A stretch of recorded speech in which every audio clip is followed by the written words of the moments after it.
Welcome to the greatest show! Yay. How anticlimactic. Hi, Metal Jesus!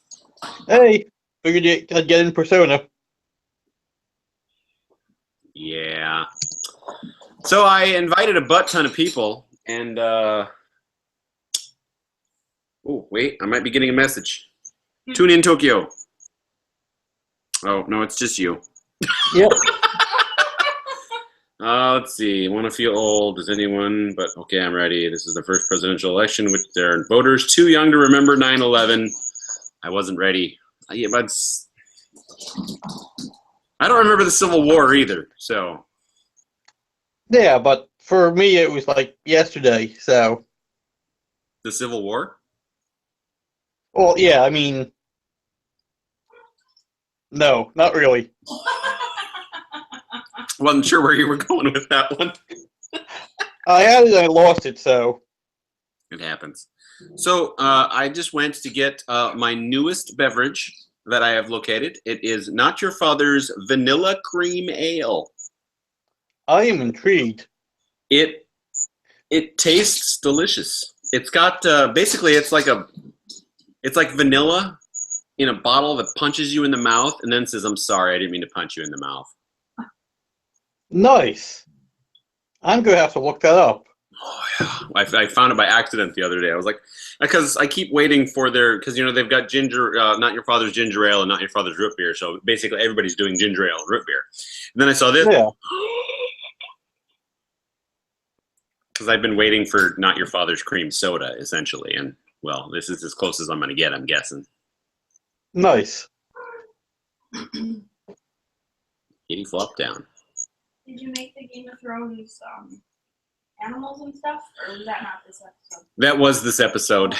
No, I didn't get. It's because my schedule was jerked around so much this week. I was going to have everybody was going to pop on. We were going to have like 6 people on the bottom, and everybody was going to have their Game of Thrones banner. We were going to be the House of Guinea Pig, and you were going to be the House of Mongoose, I believe.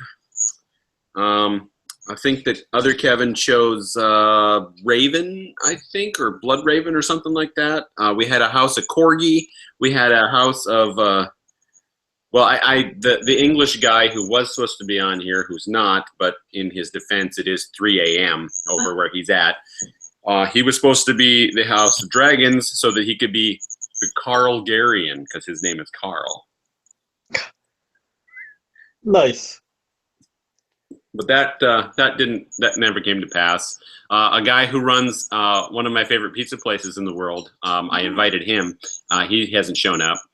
Basically, and of course Bob about 2.5, 3 hours ago goes, "I got family over. I really can't join you, and then next week I can't join you either because of this. But I should be there in 3 weeks." Well, so basically Bob has taken 2.5 months off the podcast.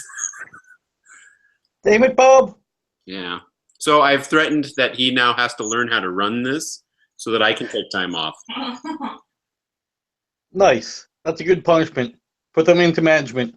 Well, yeah, and the idea is that I was thinking about this the other day. So he was going to get forced into doing this anyways. I wanted to create a core on this podcast, a core of people that would show up all the time, want to do it all the time, and then I would teach at least one, if not multiples, on how to do this so that I could take time off. Others can take time off. But I have noticed that this has been mine and Bob's baby since the beginning, but it seems like I've got more motivation to keep it going on than Bob does. I don't know.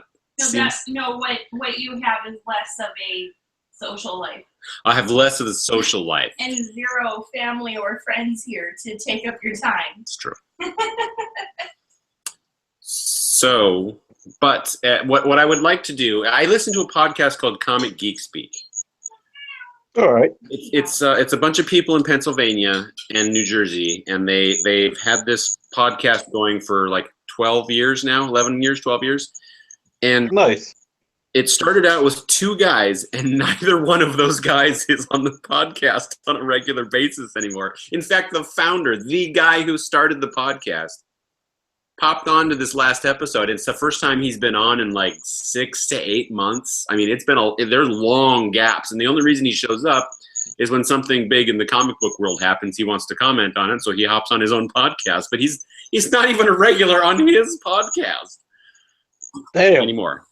Although they also have like 1,500 episodes, but they used to put out an episode a day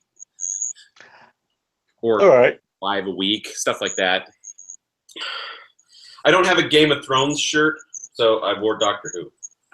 I like it. When's the new season starting? Next year. Ah, Yeah, they said that the only episode we're going to see this year may be the Christmas episode, so the Christmas special. So on Christmas, we should have some Doctor Who, and then by that time, we'll have an idea how long it is to gap. And I will attempt to do another Doctor Who edition on the podcast if people will join me for it. yeah, Bob. Bob and Morgan And other Kevin? and other Kevin. Well, in other Kevin's defense, work did start scheduling him during this time of day. Fine, other Kevin. You redeemed the name. Yours did too. Well, yeah, mine also did the same thing. I actually had to. The only thing I'll talk about today is I actually had to switch shifts with somebody so that I could be here for my grand podcast that is basically 2 people again. Let me finish my amazingly delicious food. Sorry. She's going to finish her meal, and then there will be 3. Are you drinking? Yes. Right now, I'm currently drinking a solid slender ale by Trogs. Okay. You I- said a lot of stuff I didn't A understand. solid, slender ale? Oh my god. That's what it's called. Yeah. So neither of us, well, I think that I'm allergic to hops because I actually get nauseous the instant I drink anything with hops gets into my system. Like I am sick and I can't not be sick. Really? Yeah, it's hard being a juvenile delinquent in high school and everybody else is just going out and buying beer and you actually have to make an effort to find something else. I've actually never heard that before, so... That's why I like all the Not Your Father's stuff, the Henry Weinhardt's Hard Orange Cream, and the like the Mike's Hard Lemonades and stuff like that, because there's no hops. Oh, I drink ciders too, but I'm not a big, to be honest, I haven't done a whole lot of apple ciders because I don't like apples, but maybe I'll drink the ciders. I'm just not giving them a chance. It's not fair. That is correct. You sure it's not like a gluten intolerance? My friend has the same thing and he doesn't drink beer. No, He only drinks cider. I can drink, I can eat bread. I mean, I eat all, Everything I make is whole wheat. I got gluten all over the place, and it's not Oh. that. The only consistent thing that I can think of is the hops. So if I'm drinking Bud Light, the instant Bud Light hits my mouth, I'll be nauseous for the next 6 to 12 hours. Well, that just means you've got good taste in alcohol. It's Bud Light. But Yeah, I know. It's I just picked a random beer, but I mean, but my affliction, or as I come to think of it, my grand the glory that I have been graced with. I like to tell this story, and I think I've told it on the podcast before, but I don't think you've heard it, so I'm going to tell it again. And just lay it on me. just use round numbers. Me and another guy from the barracks that I was staying in, like I was on level 3 and he was on like level 2 or something. We were both going to the on-camp liquor store in Puerto Rico. All right. We both had $50 with us. So I go in and I grab my little pint of peppermint schnapps and he grabs 2 cases of beer, 2 24-packs of beer. We both head to the counter and he goes, "Ha! You've hardly got anything there. You're such a lightweight." And I said, "Let's evaluate this for a second. I have a $6 bottle of peppermint schnapps. You have $45 of beer. We are both going to get the same amount of fucked up, and I'm still going to have $44 to play with. And he got so sad. He's like, oh, that's sad. Yeah, you just won.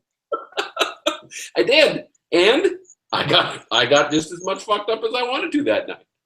In fact, that's the first alcohol I got hooked on was the peppermint schnapps, and it was the first thing. Basically, we gave money to the guy that bought stuff for us, and that he brought peppermint schnapps back. So I didn't know what was going on, but I had it, and it's minty. So I mean, I have wonderful fresh breath when I'm drinking it, and I wanted to be like everyone else and mix it with stuff since everybody else was mixing their hard alcohol. So I mixed it with Dr. Pepper, and I invented Dr. Peppermint.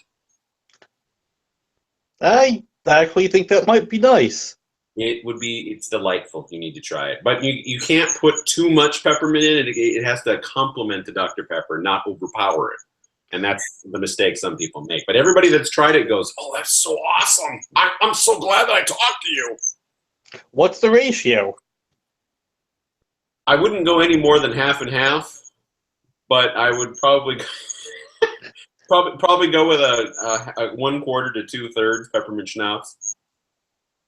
All right. Whoa.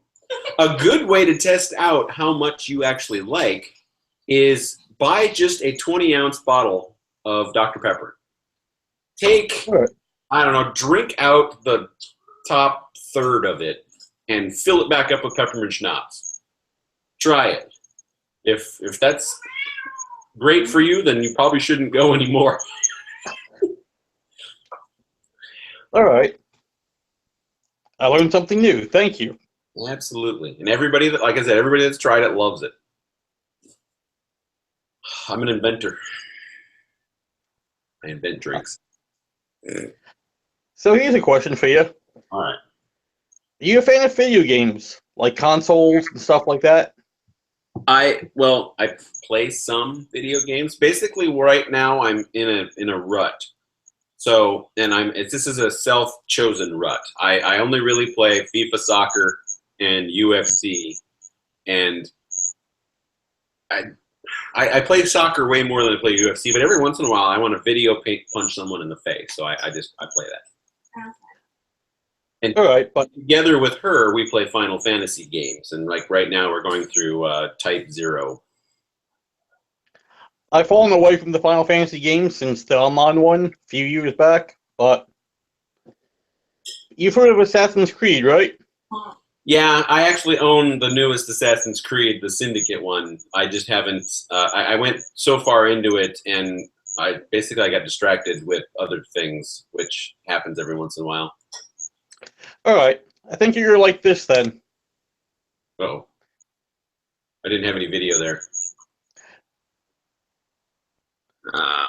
You sent me a. Let's see here. Assassin's Creed Westeros. Well, that fits in, and it's the picture of Tommen taking the Walk of Shame, which is the one-step drop. Or as we said before the show started, the reason it's called King's Landing. Which we should actually start talking about. So for anyone that is wondering, we are going to be spoiling the bejesus out of Game of Thrones. So if you don't want to know anything, you probably want to stop watching now, but come back and you'll understand most of our references and stuff. Good thing I didn't tell Sharon to watch. Good thing Sharon's not watching. Yep. So we've been watching since the first season. I think we missed like the entire first season, but caught up before season 2 started, and we've been up with it ever since. I think. Yeah.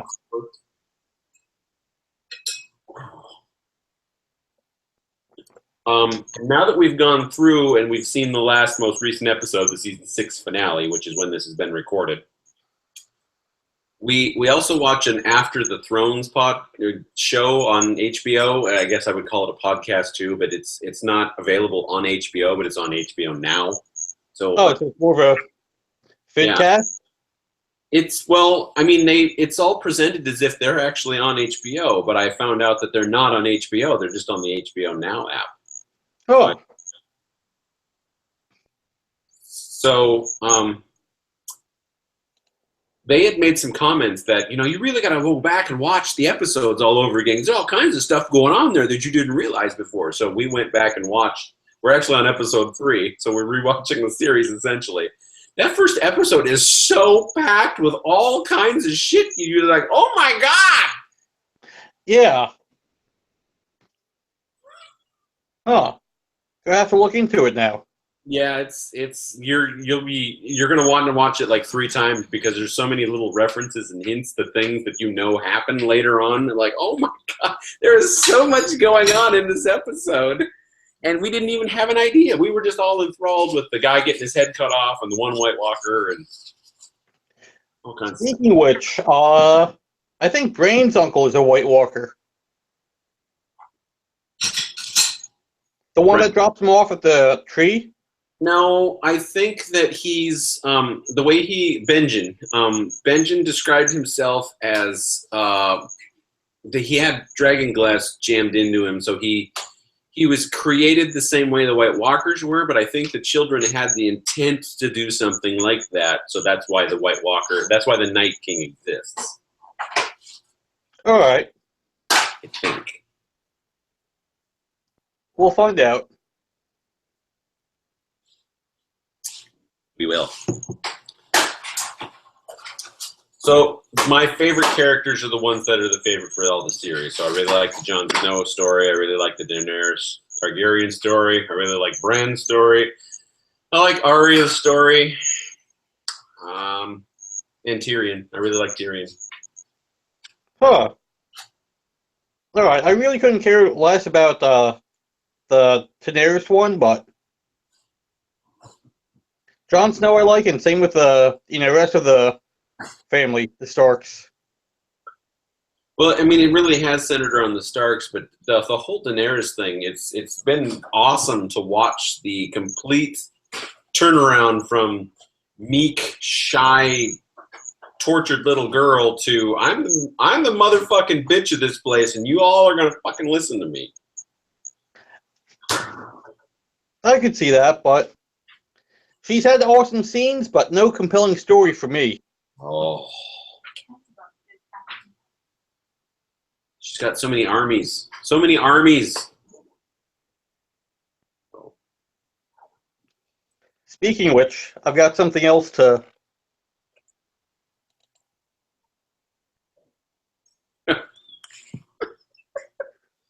I don't know why your video stopped. I don't know if the viewers can see your video when you pop on or not, but I can see me. I'm going through my phone, but okay, so it's Daenerys and somebody in the middle and then Daenerys again, and it says nothing can stop me, I have 3 dragons, and then the middle guy says that's what I call breakfast, and then Daenerys looks sad. So is the middle guy from Dragon Age? Skyrim. Skyrim. Okay, I know nothing about Skyrim. Basically in the game, you, the main character, eat the souls of dragons, so... Okay. Hence why I asked about the video games and whatnot earlier.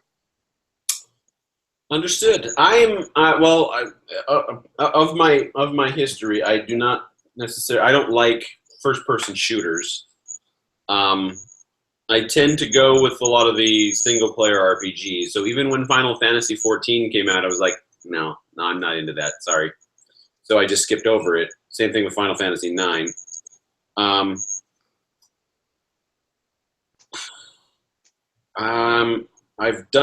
used to be a huge boxing fan, and so I was playing like boxing games. But like my all-time favorite boxing game is Mike Tyson's Punch-Out. Classic. Yeah, it is. Oh, I got some bonus energy, by the way, so I'm getting it right now. Nice. Got mine about an hour ago. Yeah, the missus is on a different schedule too. So I get one at like 1 o'clock, and I get one at 7 local, and Yeah. So let's see if I can buy stuff from the store. Yay! Always buy all the gear you can from the store. Got mine about an hour ago. Yeah, the missus. Oh no, we're gonna have the echoes now. No, I just looked into something. Okay. That worried me so much. I was like, no, it's so early in the show. It's happened before, but let's see here. I like to check all of the shard shop, which you may not have access to, and the guild shop, because if Darth Vader shards pop up, I will spend things that I don't normally spend to get those Darth Vader shards. Can you move the stick that's throwing the rainbow behind me? Ah, there we go. The twisty deal on the blinds catches the sun, throws it right in my eye when I'm sitting here. So I had closed it earlier because warm air was blowing in. Oh. I mean, it may be cooler now, but. So, what level are you now in? Level 58, but all my guys are like 53 to 55. I've got like 12, 13 guys I need to spend the training bots on. Well, since you're still early in the process, you should focus on one guy and get as many shards as you can to get him to 7-star as fast as possible. And I would suggest that be the Jedi Consular. Why is that? You can also, if you've gotten Darth Sidious, do Darth Sidious, because he's a good free-to-play character to have as you're building. I have moved away from using Darth Sidious most of the time. Why? I unlocked East Coast, who we call East Coast, and that's just what it sounded like Bob was saying when we were talking about him. So I've got East Coast, I've got Yoda at 6 stars, I've got the Jedi Consular at 7, I've got Luminara at 7, I've got Qui-Gon Jinn at 7, I just got Mace Windu at 7, I'm working on Plo Koon at 7, and Ahsoka Tano for 7.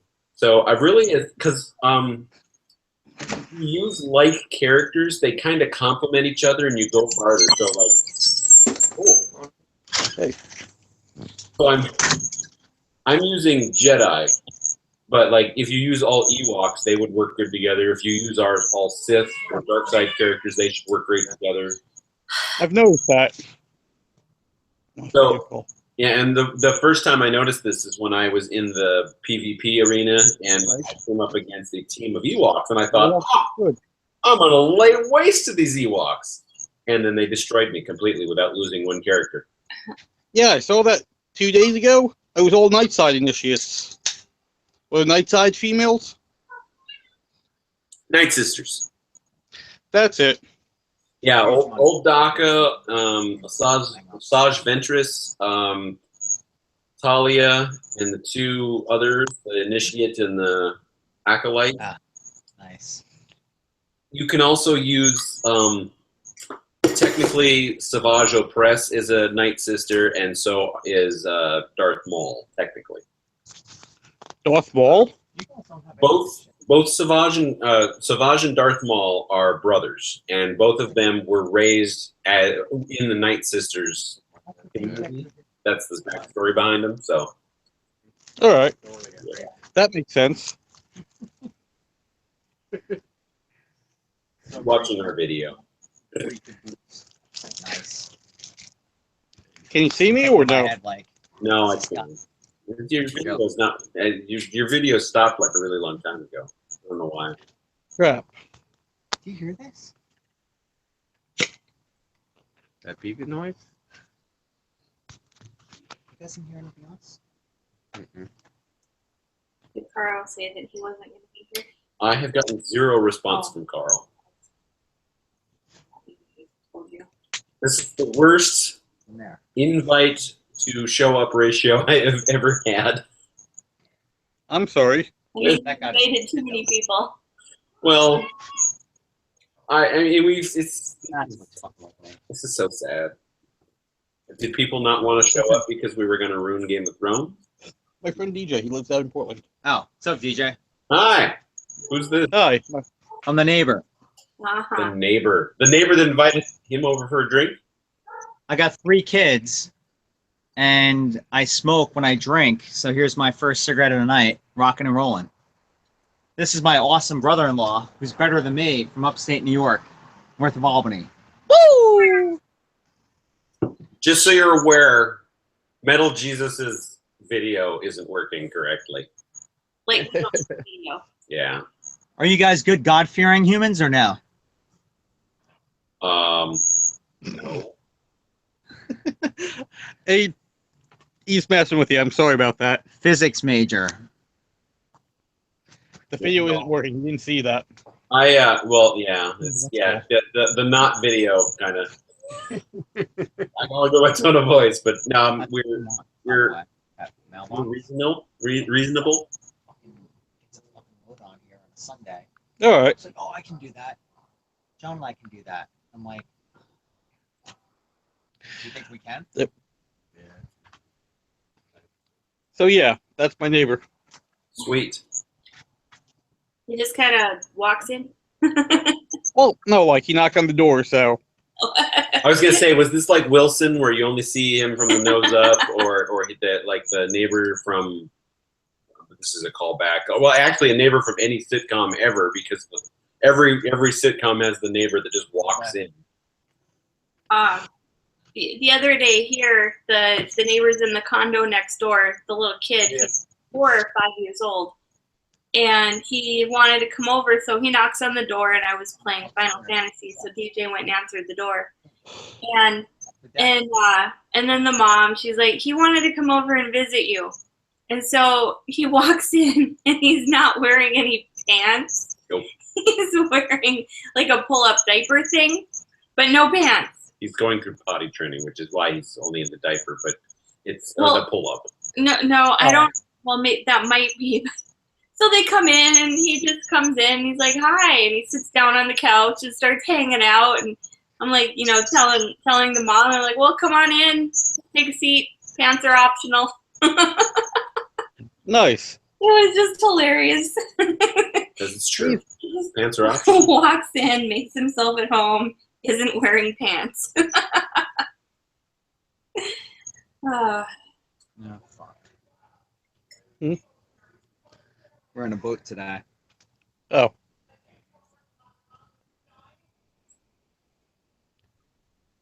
You watch Game of Thrones? I don't. My Oh. wife isn't into fantasy or sci-fi. Meanwhile, I DM'd for 8 years, Dungeons and Dragons, and adore Star Wars. So imagine marrying that. All right. What I'm trying to imagine is being the wife that's not into it and actually having the husband that doesn't watch it because the wife isn't into it. Because It's not only that, I have 3 children and a newborn, and I'm old. I'm 41. Well, I'm 40. so you're 3 and 1 year older than us. Yeah. But I have a 3-month-old, a 3-year-old, and a 6-year-old. There is no time for me to watch Game of Thrones anyway. Well, that's not my problem. I chose not to read. What she's referring to is that I force her to watch Star Wars on a regular basis, and I force her to watch all the stuff. Ah, I see. The sarcasm. Sumo. So, yes, I'm into sumo wrestling, and she. Oh, hey. Speaking of, Now shut up. the next tournament starts in 8 days. Woo! Nice. Does she drink with you or no? Yeah. We're talking about you, by the way. We're objectifying a bit. Gotcha. I'll just pretend I'm not here. Should I? No, actually, I'm more interested in what you have to say because I like this whole dichotomy that I have going. My wife is awesome, full stop. But she doesn't watch Game of Thrones. She doesn't, everyone at work is like, oh, the Game of Thrones finale is amazing. And I'm like, I have no idea what you're talking about. Yeah. I wanted to talk to this lady that I worked for the other day about the last episode because something that she said fit into what sort of happened. I'm like, you watch Game of Thrones, right? You told me you did. She's like, yes. And I'm like, okay, did you see the last episode? No. we're a season behind because we watch it on whatever they watch it on. So Netflix, right? Yeah, Netflix. is it Netflix? Okay. I don't. Well, actually, I I'm don't know. not sure. I don't think it's on Netflix. No, it is. I binged it the first 3 seasons, and then I caught up to the 4th. It might be on Amazon Prime too because she doesn't have Netflix, but she does have Amazon Prime. So, oh my God, I was her tech support today. She's tech support? Yeah, I was their tech support for their TV because Oh, okay. they were complaining that when they watch movies on their smart TV that it's really slow and it stops all the time. So I connected to their Wi-Fi and did a speed test, and I think I got 15 Mbps download. They pay for 40, just like we do. What's in the way? MPS download. Wow. And then I tested just my phone, my T-Mobile, and I hit 90. Wow. And then we tested her laptop, and I think she hit 7 if she was lucky. You guys have Verizon Fios or no? No, we're on T-Mobile. We don't have Verizon anything. Yeah, our phones are T-Mobile. Both of us have CenturyLink internet.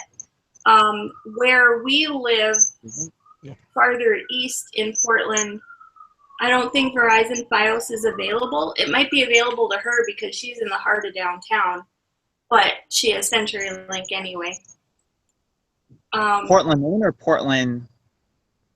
No. You say California, right? No, Portland, Oregon. Oregon. Holy shit. We're above California. Yeah, we're Oregon's. Or sorry, we're California's hat.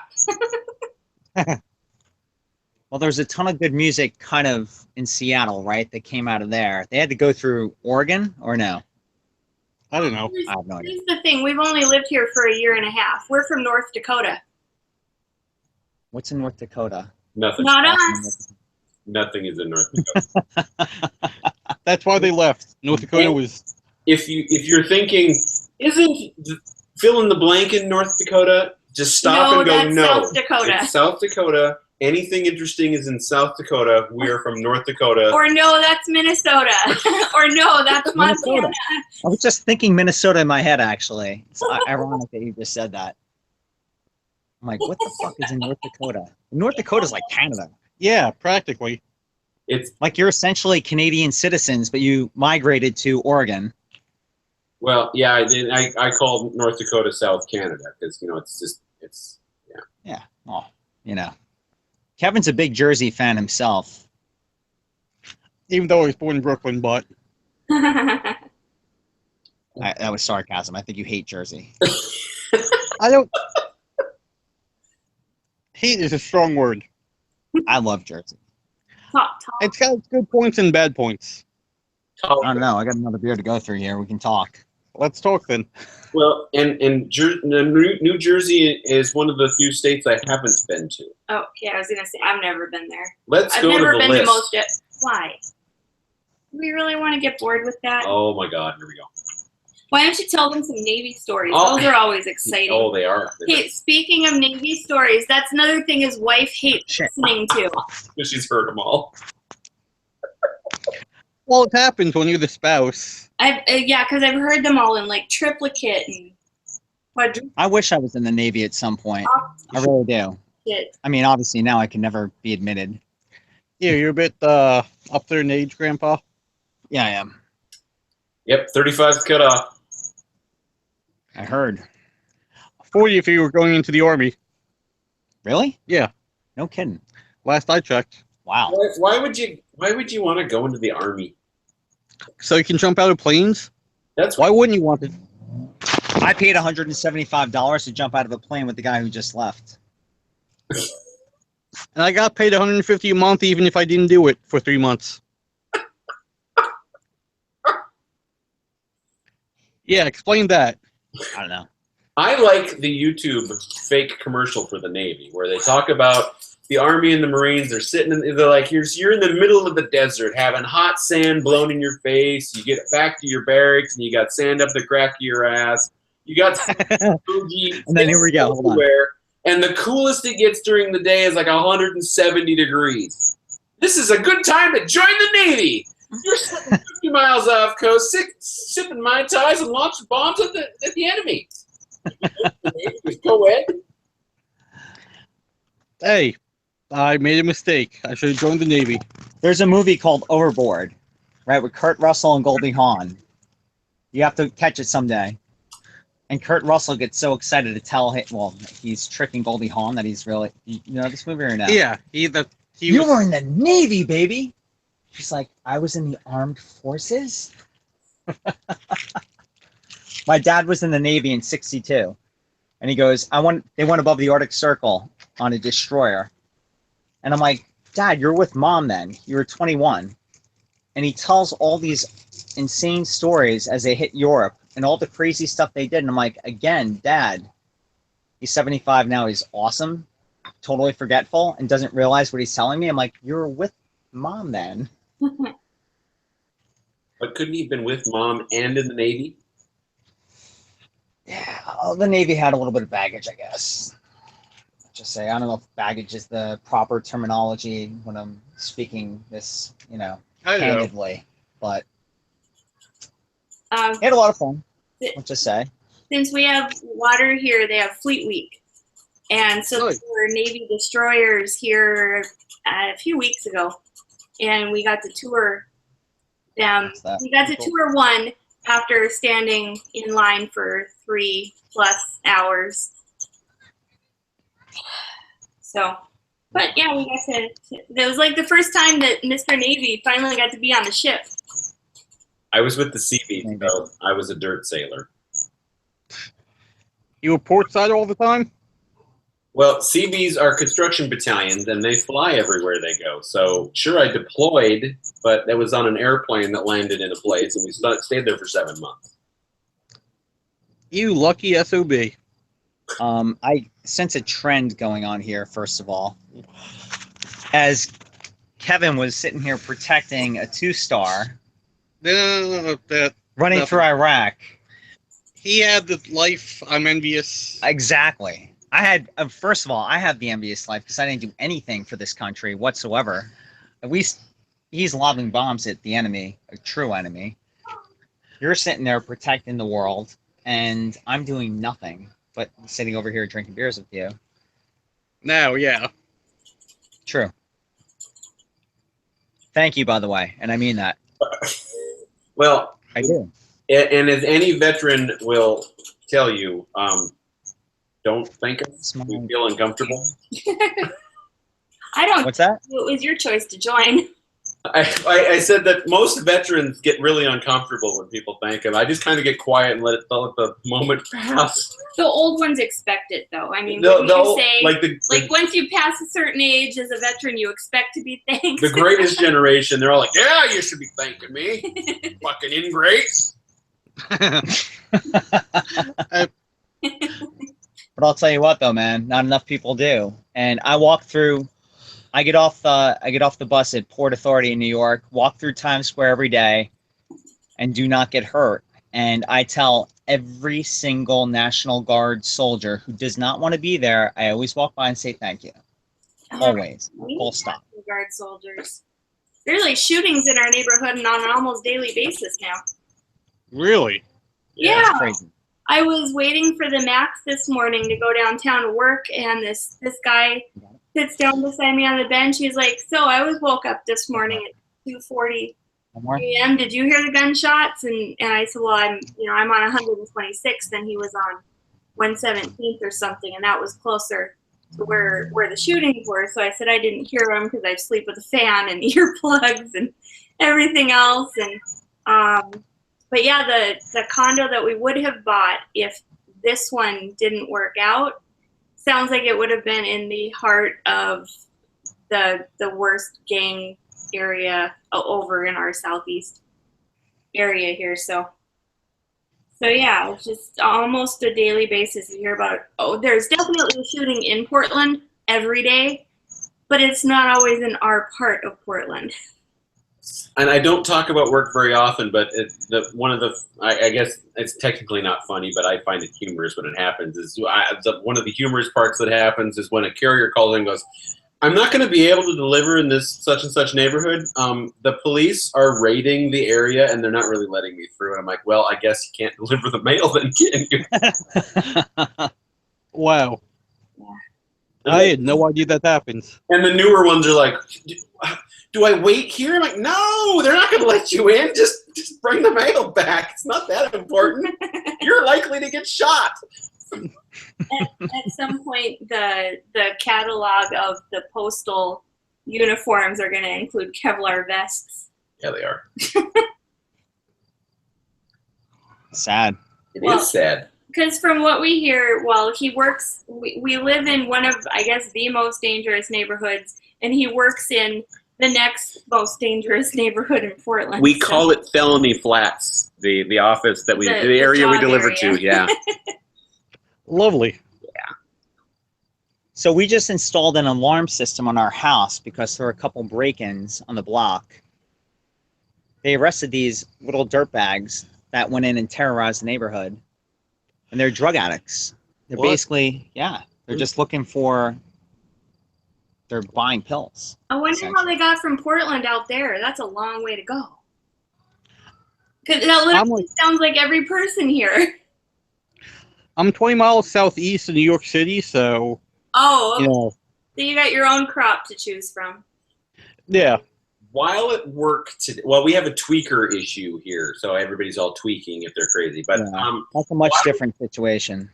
while working today, I was passed by someone I will sarcastically refer to as a Miss America pageant runner-up. Offered to blow me for $5. You didn't even tell me that. Are you kidding? No, Oh my god. I don't know if she knew I was even there because I responded to the only thing that could come to mind, which was I don't have any cash. But she just like kept walking by, missing, Genius. So many cats. Genius. she's missing teeth, and she's not really paying attention. I'm like, I don't even think she knows who I am. A, I've already forgotten your name, but now I need to know it. And B, I think you need to record what you just said. Oh, this is all Perhaps something on It's YouTube. offline. We're broadcasting. Yeah, this is being broadcast. This is fantastic. Some of our best stuff is shit that, like, my most watched episode on my channel is titled "The Best Lap Dance for $2," in which I tell the story on how I got the best lap dance in the history of the world for $2. What are you talking about? This is being broadcast. This is going on Google Live. Don't worry, my video feed's not going through. They can't identify you Yeah, unless they know you. we can't see you yet. I don't know if it'll show up later, but I doubt it. Same thing happened last week. I don't know why, but since I'm running Linux on my laptop, it doesn't like Linux. Oh, Linux. So this was at the end of our block the other day. It says we do drugs, and around the corner it says in here. And the back window and the side window are busted out. Yeah. So what had happened is one day when I was walking to the bus stop, this van was being dropped off on the side of the street there by a tow truck. And Dropped off, he said. yes, yeah, I don't know where it came from, and I don't know why somebody told him to put it there, but it's on our street sitting next to an empty lot. And so it's not like, they had it towed in front of their house or something. And so when it was dropped off there, the back window was already broken out, but it had a tarp over it. It kept getting torn down and put back up every day, so it was really weird. Like, I would go to work and it would be down, and then I come back from work to be up. So then one day I noticed a note taped to like the inside of the driver's side window. And the note said, like, "Thanks for letting me keep my vehicle here. I will have it removed on Friday." Like 8 days ago Friday. And so Friday comes and goes, and surprise, the van is still sitting there. So couple days later then, there was another note on the window, but I didn't see what it said, so I have no idea. And then a couple days, this was Wednesday, so the Wednesday after the Friday, they said it was going to get towed. We were coming home, and here the side windows smashed out, the glasses all over the road, and it was spray painted. It was gone the next day. Wow. Damn.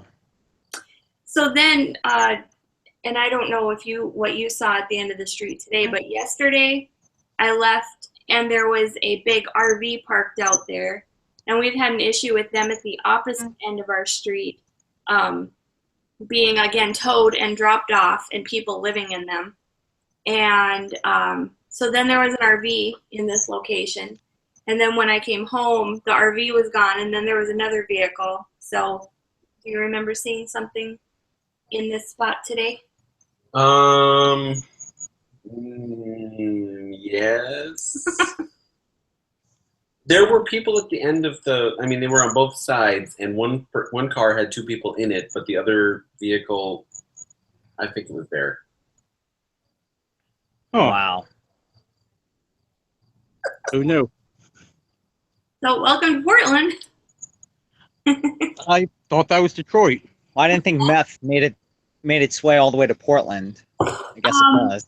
So meth was huge in North Dakota. Everybody was making meth there, and we go. Sorry. You know how like the allergy medications like Zyrtec, Allegra, Claritin, those types of things became over the counter a few years ago. Yeah. So in North Dakota, if you want to get like Claritin D or Zyrtec D, the ones with the decongestants, you have to ask a pharmacist for them, but you don't need a prescription. They just don't keep them on the shelf. And then Yeah, but they run your license now. Yep. Because I actually do take Zyrtec D. right, and They run your license for the 120 milligram pile. But if you were to get continuously, from what I understand, I know somebody who actually tracks this stuff in New Jersey. They're hardcore about it. Yeah. They My will. friend works for it. Yeah, they will So- actually track you. One of my friends is in the state police. They actually track this, what goes on. Thinking about these people actually making meth. Really? Oh, so in North Dakota, they would scan your driver's license too. And like if you grab the 24-hour stuff, I think you only got 5 pills at a time too. So, you know, you had to constantly go back if you needed it more often. DJ had seasonal allergies, so for the most part, he needed maybe 5 or 10 of them a year, and then he'd be okay. So since we've moved out here, I've been sick. I've probably been sick more than I've been well. Yes. I still have my sore throat from over a month ago now, but Yikes. I just keep having respiratory issues and not strep throat, but sore throats and what's that?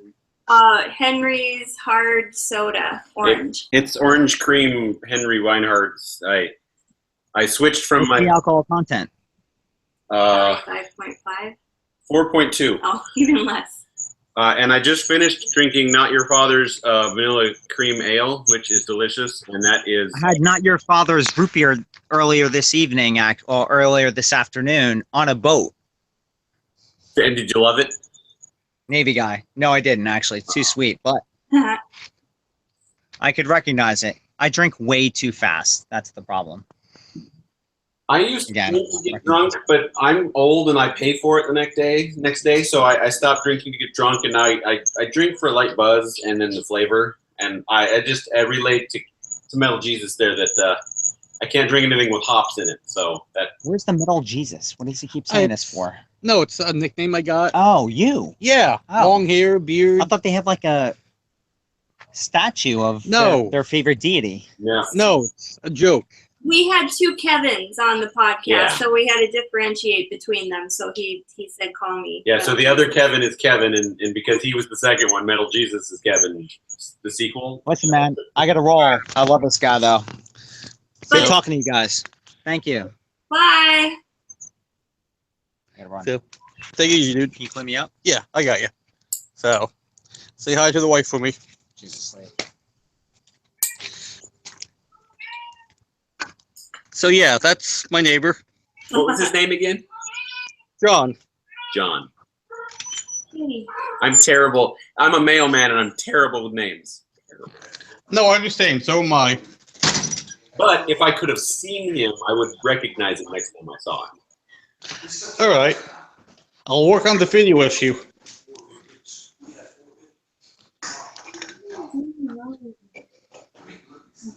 I figured if you were moving around, maybe it would come back, but that doesn't seem to be the case. Well, no, I have been. I came up the stairs, down the stairs, up the stairs, now down the stairs again. That's what I'm saying. Is when you started moving, I figured it was going to come back, and it didn't. No such luck. Major bummer. Well, so what I was going to say about the Claritin D and stuff out here is you can't buy it at all without a prescription, even though it should be. Without a prescription? You have to have a prescription to get it. Weird. Yeah, yeah, That's in control. because there was a he was sick, and of course I was sick because I'm always sick, and we wanted to get a 12-hour decongestant so that it would work all night when we were sleeping. Otherwise, medication is like a 4-hour dosage, and you're supposed to get up every 4 hours to take it. So we wanted something for 12 hours. And I'm like, well, let's just get some allergy medication. We'll get the decongestant then. So we go to Walgreens, and we're looking in the cold and allergy aisle at, all the medication out there. And there's no Claritin D, just regular Claritin and stuff. And I go, well, in North Dakota, we had to ask the pharmacist for it because they kept it behind the counter. And so then a minute or two later, a guy that works there comes by and asks if we need any help. And I said, yeah, we're looking for like a Claritin D or a Zyrtec D. But I'm guessing we just have to go talk to the pharmacist. And he kind of looks at me funny. He goes, you need a prescription. And I said, I need a prescription for an over-the-counter medication? And he goes, yeah, you need a prescription if you want Claritin D. Fuck it, I'm making meth. And so I'm like, okay, so we moved here. This is our first time trying to buy this. He goes, oh, yeah, they clamped down on it quite a while ago because of the meth and everything. So you have to have a prescription to get it. So that's the end of my story.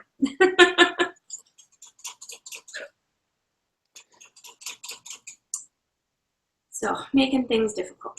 Oh, but Or meth. Portland borders Washington. Like, to get to Washington, you cross a bridge over a river. And we can drive over to Washington and buy it. Really? Yes. Because, even the guy at the store, after he found out we're new and we were just kind of baffled by the control, he goes, let's just go to Washington and get it. Wow. So, dumb. So we need to go to Washington. Yes. No. No. Sure. Whatever. Okay. We need to get back onto Game of Thrones, where there's thrones that are in game and people are going for them. So where do you think the next season's going to go then? I think it's going to be initially it's going to be the clash of Cersei not completely being ready for the armies of Dorne, the Martells, and Daenerys. And then it's going to sharply turn into the, guys, we're being invaded by zombies. Somebody get the fuck up here and help us fight the fucking zombies. Yeah. We're also going to find out that Tyrion and Jon Snow will be able to ride the dragons. I can actually see that. But what do you think about the Fire God? The red god. Yeah. I think that the person that they're all waiting for is Bran, not Jon Snow, not Stannis, not fill in the blank. It's Bran. Why?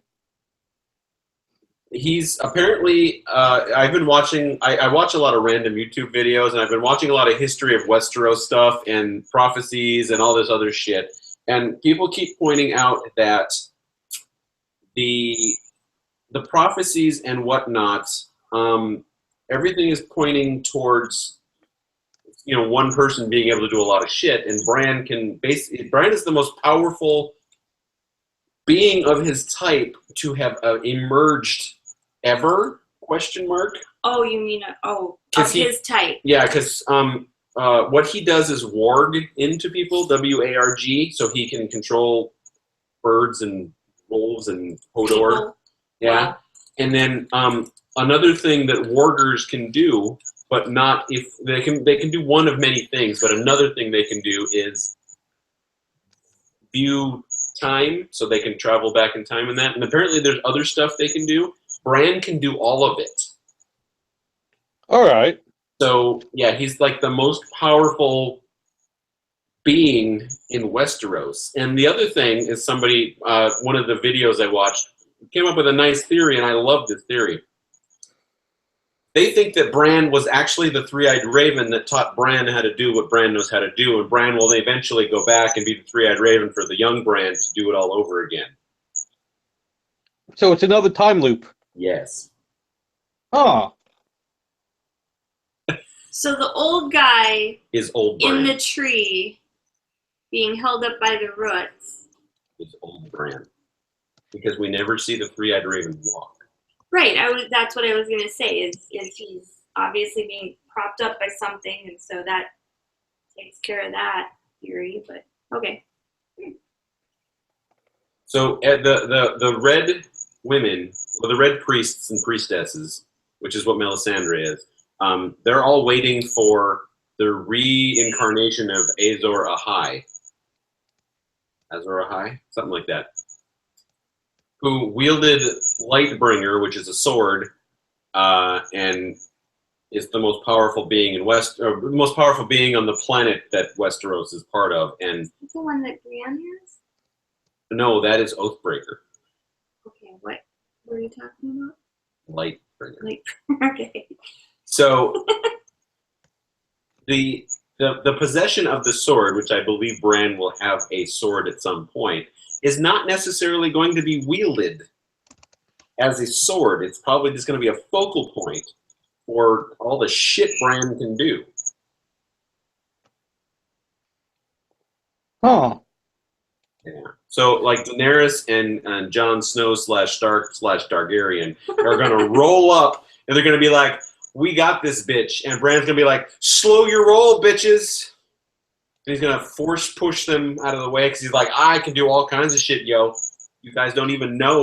And he's gonna start floating. He's going to start floating, and he's going to turn invisible, and then he's going to reappear and go, "Boo!" Y'all didn't know I could do that, did you? Peace Well, out. yeah, he's been gone since what, season 2? He started making his way up there. I don't know, he disappeared for a whole season, and then we get glimpses of him, and I'm with some of the After the Throne show that we watch. I'm with them. It seems like, we're dinking around. A couple of weeks has passed for seasons 1 and 2, and then all of a sudden we take this huge 6-month jump, and then a couple of year jump, and then another year jump, and you're like, "Whoa, what's going on?" And like Varys in the last episode went from Marine to Dorne and back to Marine to ride on the boats back to Dorne in minutes. So he's got some sort of teleporting machine. Well, no, like, if you notice in the ship scene, there's, like, the flags of the, Sand Snakes, the Sand Snake family. With that, yeah, they feel. I mean, it's very jarring until you evaluate things. So yeah, but it looks like Varys was like, scene 1, "Hey everybody, I'm in Dorne. I'm in Marine." Then he's like, "Hey everybody, I'm in Dorne." And he's like, "Hey everybody, I'm on a boat." What? A theory that I've heard that I like is that Varys keeps his head shaved because he is also a Valyrian, and Valyrians have the frost white hair like Daenerys has. So he doesn't want anybody to know he's a Valyrian. Interesting.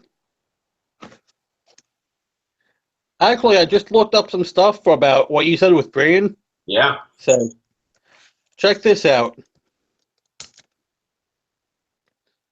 Oh boy. Don't worry, folks. I'll share it. Fuck it, I'm making meth. Oh no, wrong one. Sorry. You think I wanted to sit here for 1,000 years watching the world from a distance? Roots grew through me. Oh yeah, that's what the Are guy. you saying that the face on the weirwood trees is Bran's face? Kind of looks like it now that I saw it. It's possible. It's possible.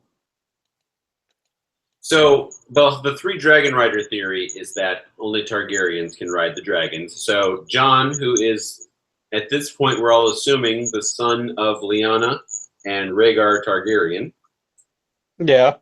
Daenerys, who is the daughter of the Mad King and somebody else. So we all sort of know she can ride. And we haven't been told this explicitly, but we don't believe that Tyrion is actually Tywin's son. Or maybe he's Tywin's son and he did it with a Targaryen girl and that's why he's a dragon rider also. But he's not pure Lannister. Dragons just like little people. It's possible too. Like, ooh, fun size human. Like Snickers. Yep. I am intrigued as this. I'm gonna have to look this up now. Oh yeah.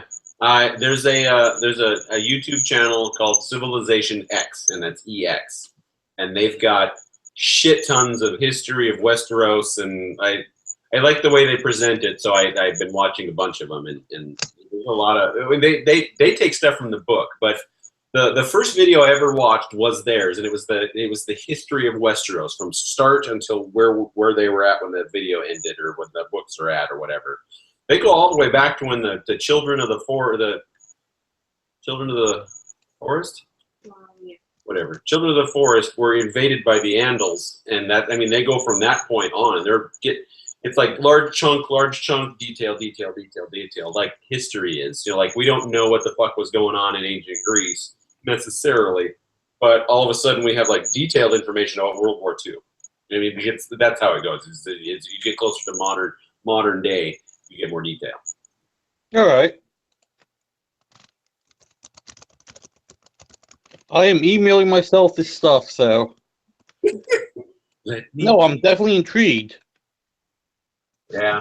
And I started watching it because I was waiting. I think I was waiting for her one day, or I was waiting for something one day. And I just happened across it, and now I'm all like super into it. So I'll check YouTube on a regular basis to see if there's anything else that I'm interested in. And in the Civilization X, they've got there's like a 8-part, 9-part prophecy. There's this one specific prophecy, and then there's a fan theory one, and then there's the history of Westeros, history of the major houses, history of the minor houses, history of dragons, history of this, history of that, yada, yada, yada. Nifty. Are they the ones that have the like animated pictures on the screen with all their instructions, or The base blue, and then there's the guy talking. There it is. Show her.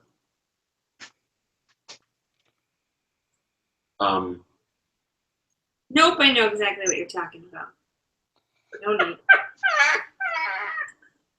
And apparently the reason that everybody knows all this is because there was a book or a companion book or something that George R.R. Martin put out that relays all of his history, like all of it. What book is that? I don't know. I can't figure that out. I don't know where all these people are getting this information from.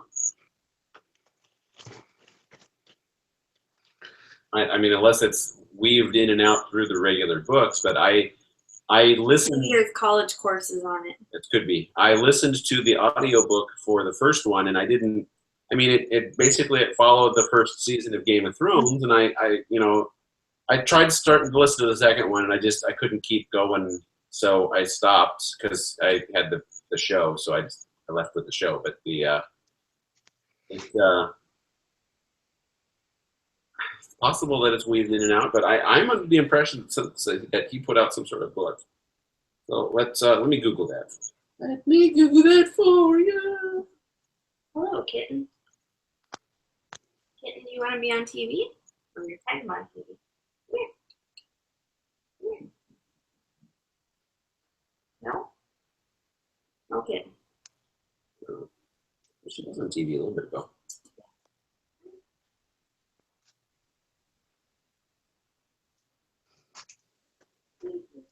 Oh. On Amazon.com, The World of Fire and Ice, The Untold History of Westeros. Loading. Oh, sorry, The World of Ice and Fire, The Untold History of Westeros and the Game of Thrones. So apparently there's a book about it. I'm pulling up Amazon now, so. It says the book's out of stock, but I mean, you can certainly look at the book.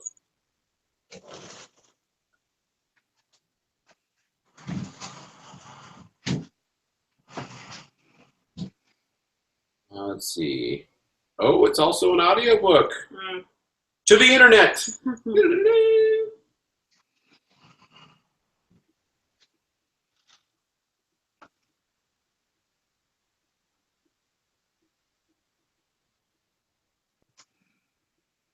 Oh, kitty, kitty.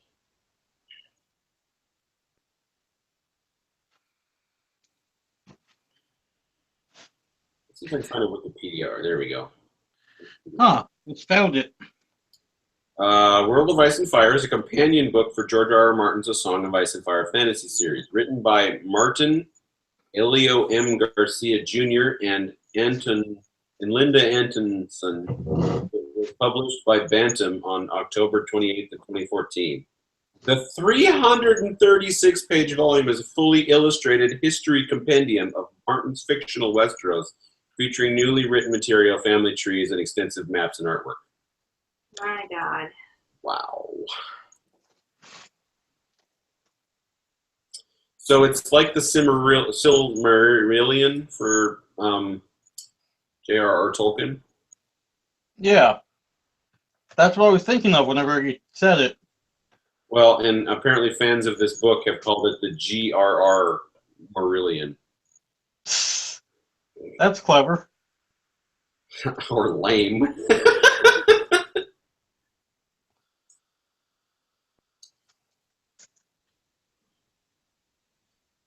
Yeah.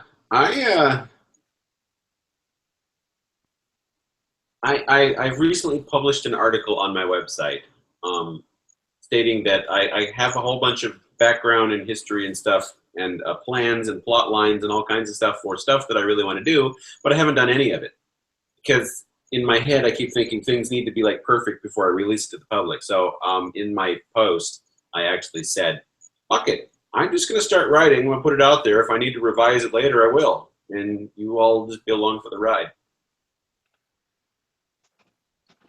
So that I'm actually doing something. Nice. Yeah. So what's your fiction going to be on? Well, I have everything I've ever worked on, I have now worked to a point to where everything is connected. So if I have the history of an entire other world, like from Middle Ages to Space Age, that entire world is linked to Earth with the same basic thread. There's a thing running through all of them that will eventually culminate at the end. And because I'm actually going to start writing this stuff, it'll actually just happen now. So all of my comic book ideas end in the same direction.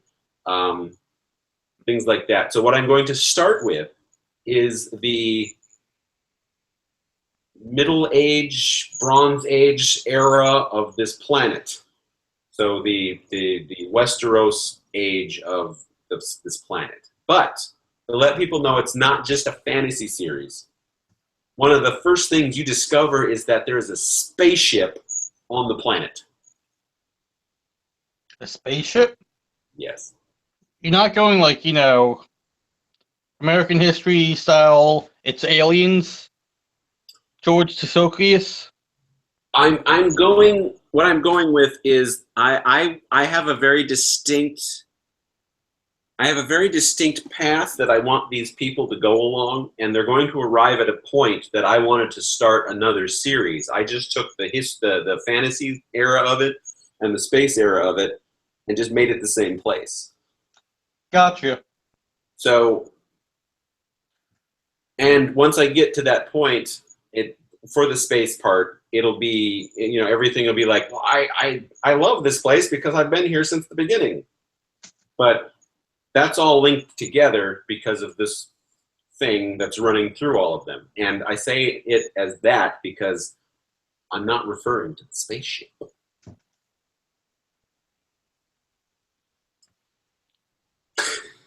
So there's a big hook for everything. So I'll start with this fantasy thing, and then if I feel like I don't want to write the fantasy for a while, I'll just switch over to something else and start writing that.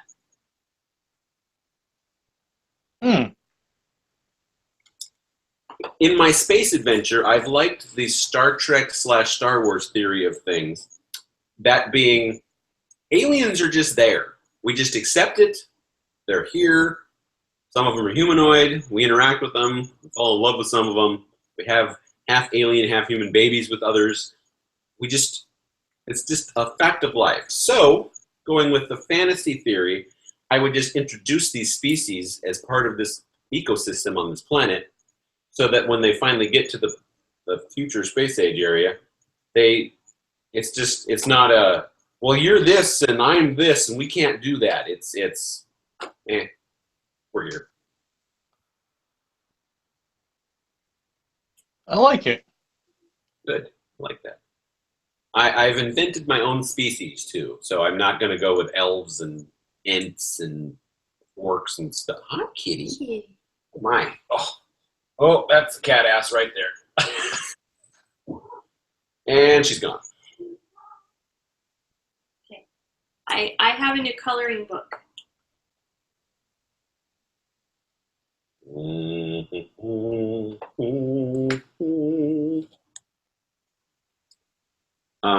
She's a fan of Scotty Young's artwork, and Scotty Young is the guy that draws all this stuff, and obviously it takes all the characters like Spider-Man and Magneto and the Hulk and turns them into cartoony young versions of themselves. Chibi style. Yes. Chibi style? Okay. I didn't know there was a term for that, so let's Google And then I get to color them. Yay! And I told DJ that I was going to bring this to Rose City Comic Con because Stan Lee is going to be there, and he might want to relax with me in color. Nice. That would be awesome if he got that. Wouldn't that be? Yeah, the email came out the other day. He already has tickets to go to Comic Con, and I will be a volunteer there, like I was last year. And Chibi style. And when we initially got the tickets and stuff, the lineup of guests coming wasn't too amazing yet. And then all of a sudden, Stan Lee popped up the other day, like a couple weeks ago. So I'm real excited. I'm envious. Yeah. We have 2 Comic-Cons a year, Wizard World Portland and Rose City Comic-Con. I wish I could say that, but all I've got is New York Comic Con, and how fast those tickets sell out, it's, pain. Well, I mean, it's got to be something like San Diego, where if you're not getting right on it, then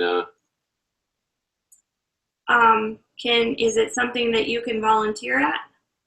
Because No, what I do is I volunteer, I get in for free, I get a shirt, and I get to go behind the scenes. Nice. So someone sent me something. Oh no, it's a PDF. Yeah. Oh God. Is that Yeah, that's him. But I can, if I don't have comics to read, I can look at this. So let's download that. Can I download that?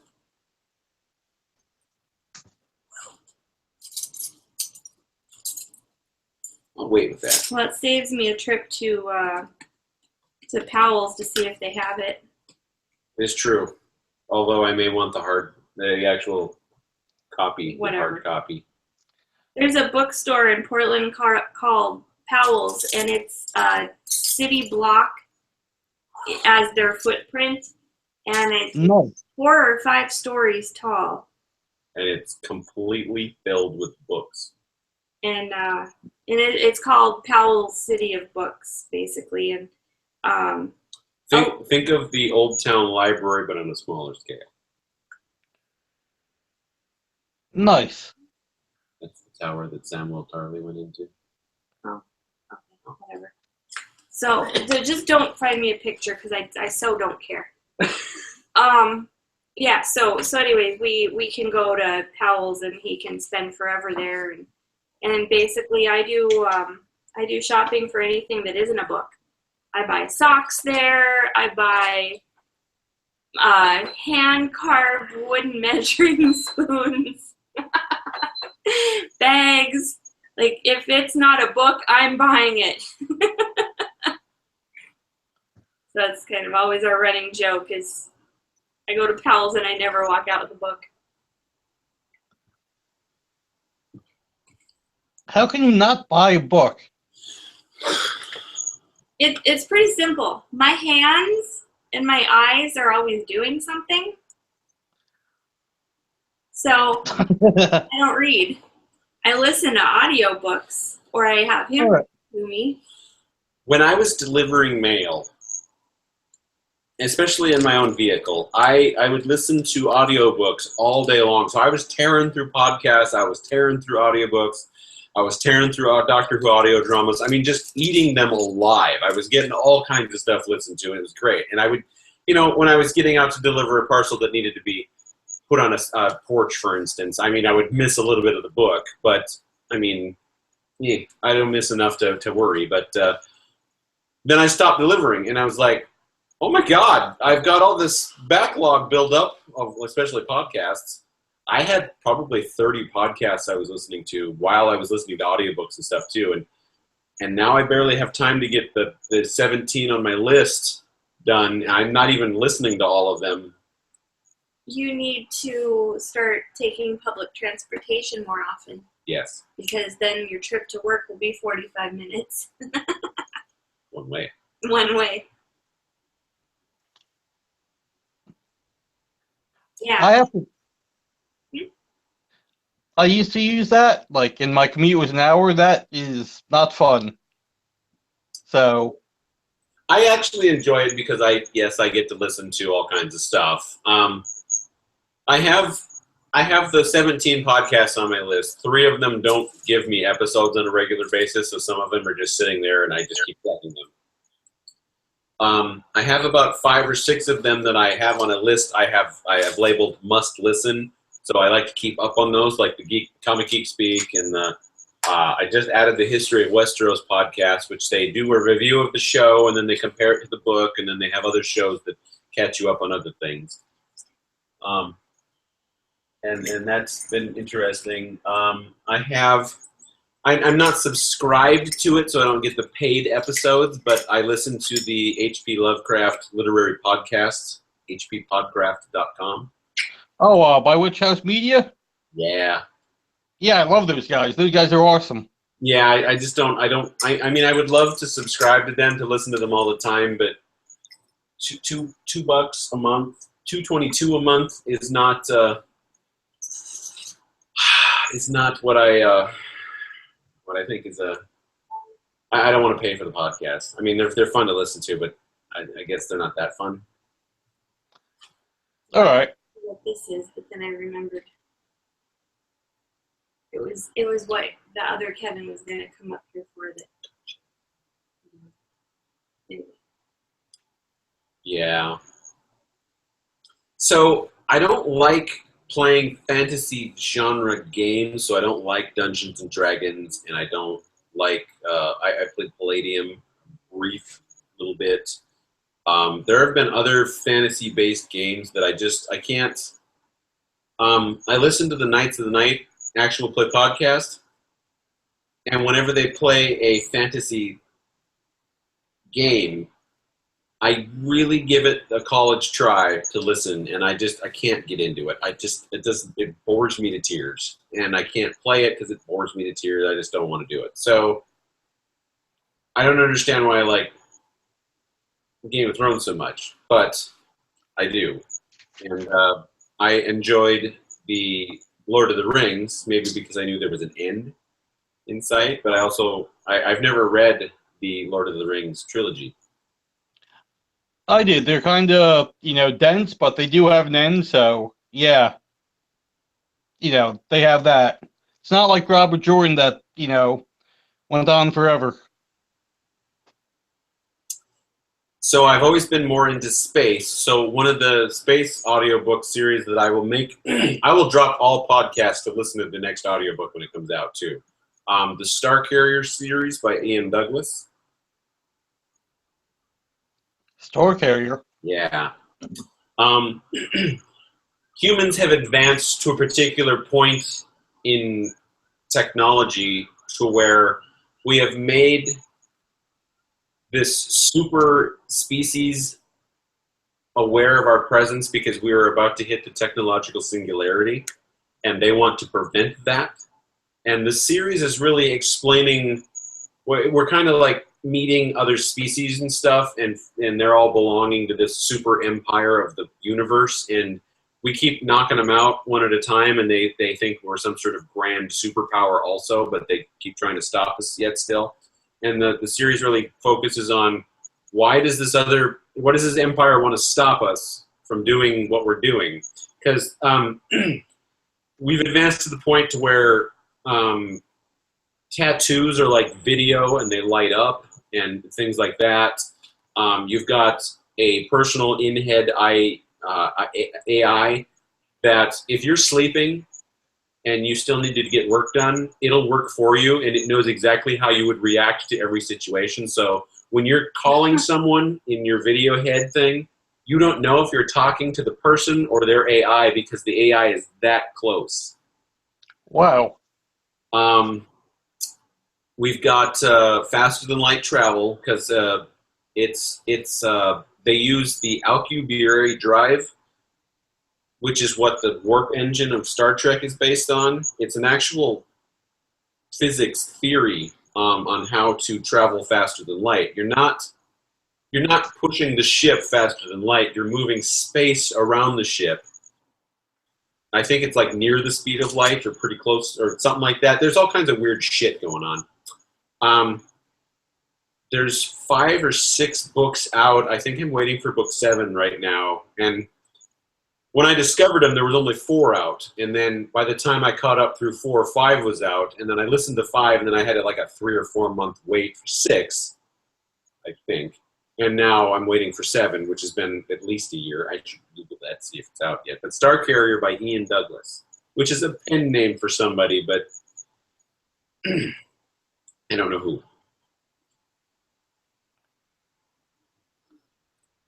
Oh, I just saw that. It's William Keith. Yes. Once you say something, I tend to look it up, so sorry about that. Yeah, I am waiting for book 7, so okay.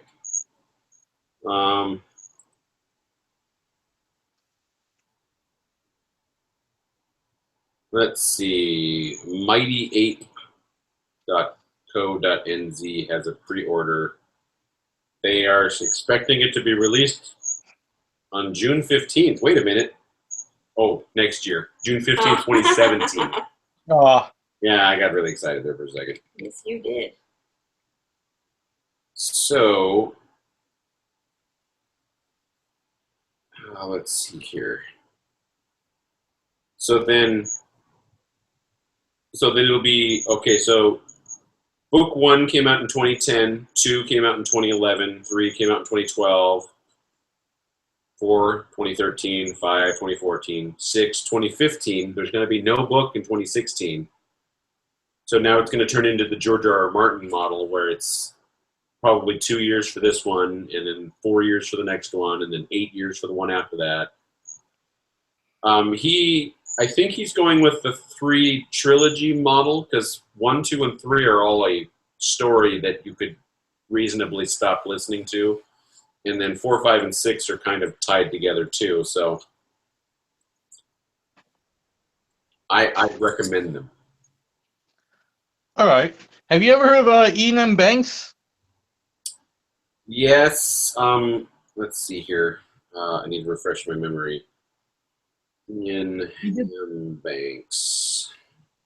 He did the Culture series, and it's, apparently on the same scale, or at least similar model.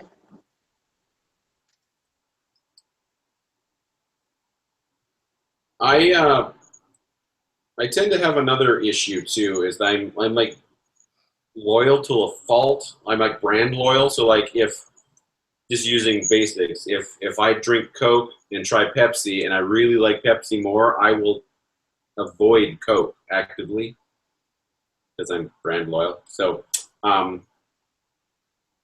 let's see, culture novels. Oh, I think I tried.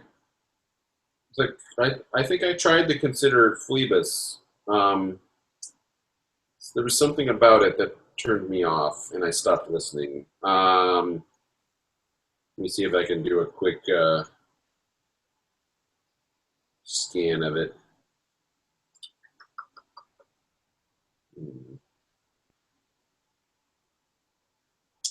I'm not sure what it was.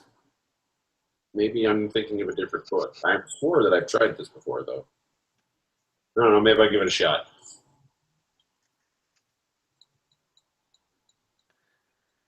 So you said you don't like fantasy games, but have you tried like sci-fi games, like Star Trek or whatnot?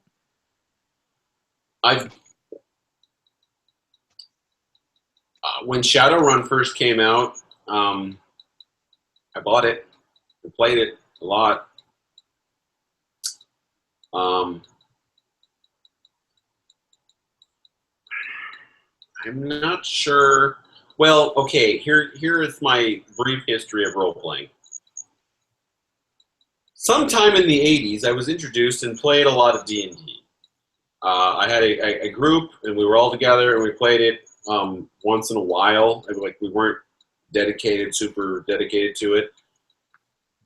Some of the group left, and we kind of drifted apart, and we stopped playing. And that's really where I fell out of interest with D&D specifically. And then Shadowrun came out, and it looked interesting, so I bought the core book, and then some other people were interested in it too, and we started buying other books, and then we were playing the hell out of that. And then we had modified the rules to fit what we were doing so much that we stopped using the books. But that was like first edition, that was great. So then I joined the Navy, and obviously I left that group.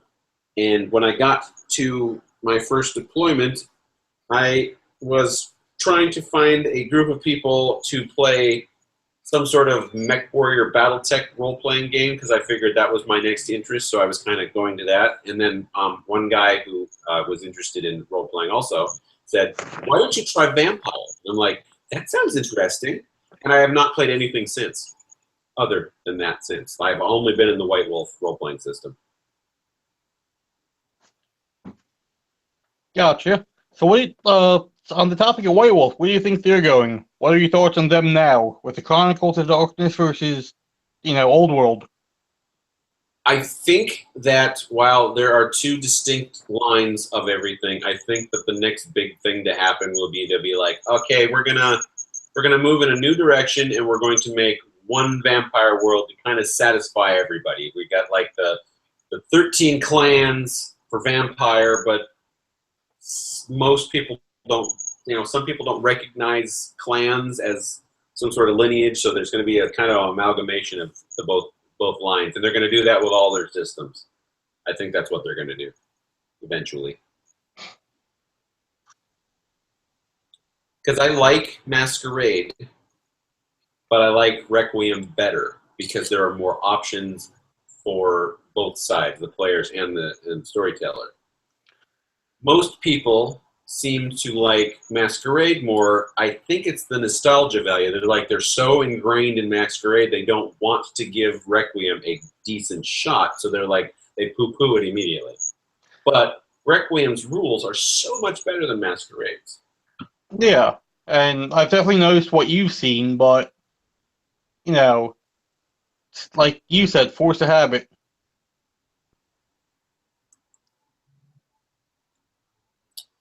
I got something from Carl.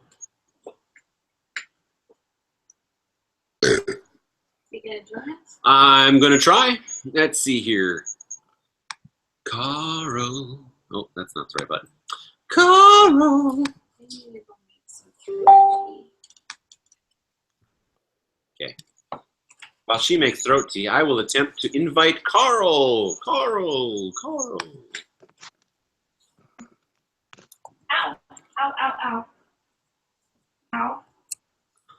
Up it. Ow! Get everything to the kitchen. Whoa.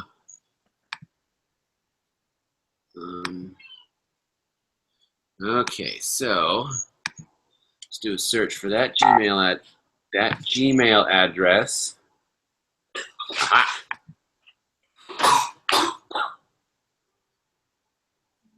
Let's add that boy to a circle. All right, he has been circled. All right, here we go. Ready and waiting. Carl. Oh. Now I know what his image looks like, so there he is. All right, invite. Now he's English, so he's going to have an accent. I can deal with that. You have an accent too, to me, anyway. Well, that's because my mom's Irish, and I kind of grew up there for a year and a half. Well, okay, I would have said, well, I wouldn't have said Irish, but I can hear it now that you said that. Because as a role player, I have been a master of accents so that I can more accurately play like regional characters. Huh. So, funny story. The wife has already heard this one. Probably not. In the Navy, Oh God. In the Navy. we were playing a Vampire the Dark Ages game, and I was trying to come up with a character that I was going to be really into. And because it was Dark Ages, I was thinking, well, we were all going to be in old Europe. So I'm like, I want to play an Irish character. And we happened to have an Irish national who was in the Navy with us. Now, I don't know, I don't understand how someone from, I don't know if he was a citizen officially, but he was in the Navy. Like we were both in the Navy. So he had a thick Irish accent, obviously, because he's from Dublin. And Yeah. I walked up to him one day. I'm like, "Can I follow you around for today?" And he kind of looked at me funny. He's like, "All right, whatever." So he's going about his business, and I'm just following him around. And at one point, he stops. He goes, "What exactly are you trying to accomplish here?" And I'm like, I explained the game, and I'm like, "I'm trying to play an Irish character, and I'm trying to nail your accent so that I can do it." He's like, "Well, what kind of where are they from in Ireland?" And I'm like, from Ireland. And then because he's from Dublin, so he gives me all these variations on the accent of multiple parts of Dublin, and then like Northern Ireland accents and all kinds of shit. And I'm like, wow, I think I just want the generic Dublin one, because he's like, there's kind of a one that a lot of people use, and that's what his was. So I kind of so for the rest of the day he would. I still followed him around. He'd be talking to people, and then every once in a while he'd turn back and he'd go. And this is where I learned how to talk. Mostly Irish, because the Irish don't use the TH sound. So, I mean, he would turn around and go, I say tat instead of that, because that sounds silly if you say that. And I'm like, that's okay, that's good. And then he would just go through and he would say something, and if I got a puzzled look on my face, he'd be like, and he'd think about how to pronounce it with all the letters, how I would understand it, because there's a lot of things that Irish people use as terminology that if they don't explain it to you, you have no fucking clue what they're talking about. Yeah, I know. Like a good example for people that might be watching / listening is Doctor Who. Recently, with the girl that never dies, Maisie Williams, her character's name is a Shielder. But because they don't pronounce the R's really, it's Ashilda. And then the enemies that they were taking on, I thought were the Maya, M-A-Y-A. So that's how I was thinking of it in my head. The enemies that they were taking on in that episode are the Mire, M-I-R-E. Wait, what? Right? Mind blown! Yeah. And it's because they don't enunciate the R the way we do. So it was very, I mean, when I found all this out, I'm like, oh my God, it's not Maya, it's Meyer. Holy shit. You know, I figured you're calling him the Maya. Why don't you relate him to the Maya that were actually on the planet? It's because it's the Meyer. Like mired in mud. Yes. I'm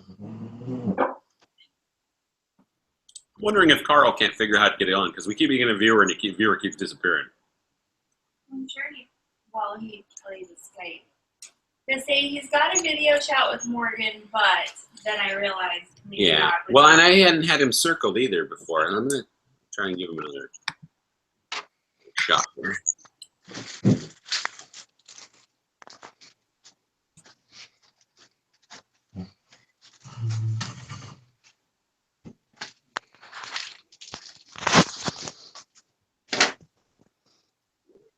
I'll try Morgan too. Why not?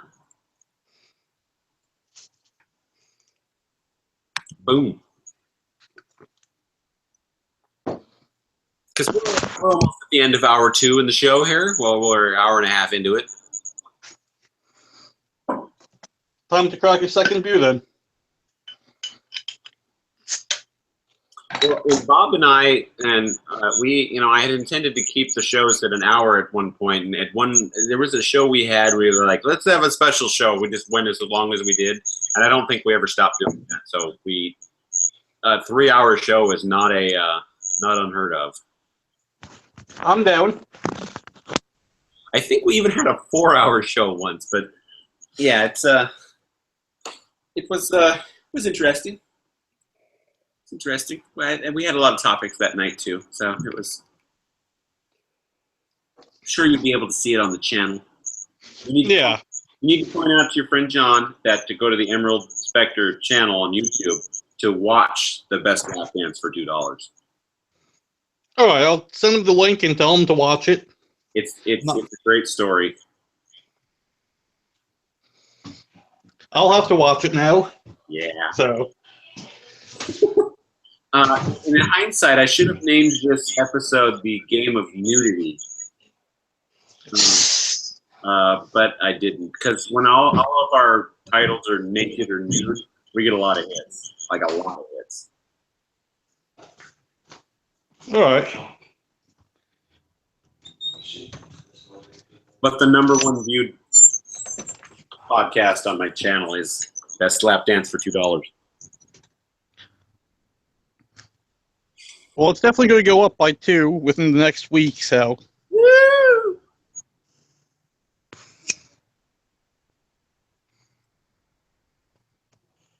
I'm going to be haunted by that blowjob lady today. It's going to be bad. So, I go to college in Newark, New Jersey. It's one of the bigger cities in New Jersey, and there are parts of it that are essentially the stereotypical ghetto. So I definitely know the type of person you're talking about. The Tweaker. The Tweakers of Felony Heights. Sounds like a great sitcom.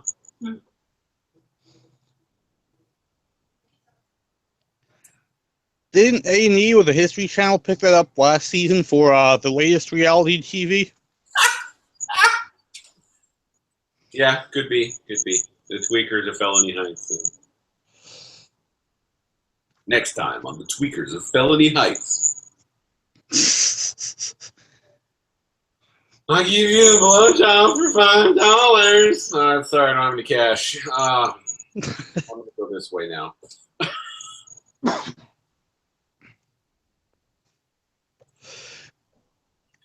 I have 2 days off in a row. Nice. What are you going to be doing? I'm sure that one day we will venture out the house, but You have to put paints on. yes, I'm also positive we will spend a lot of time inside.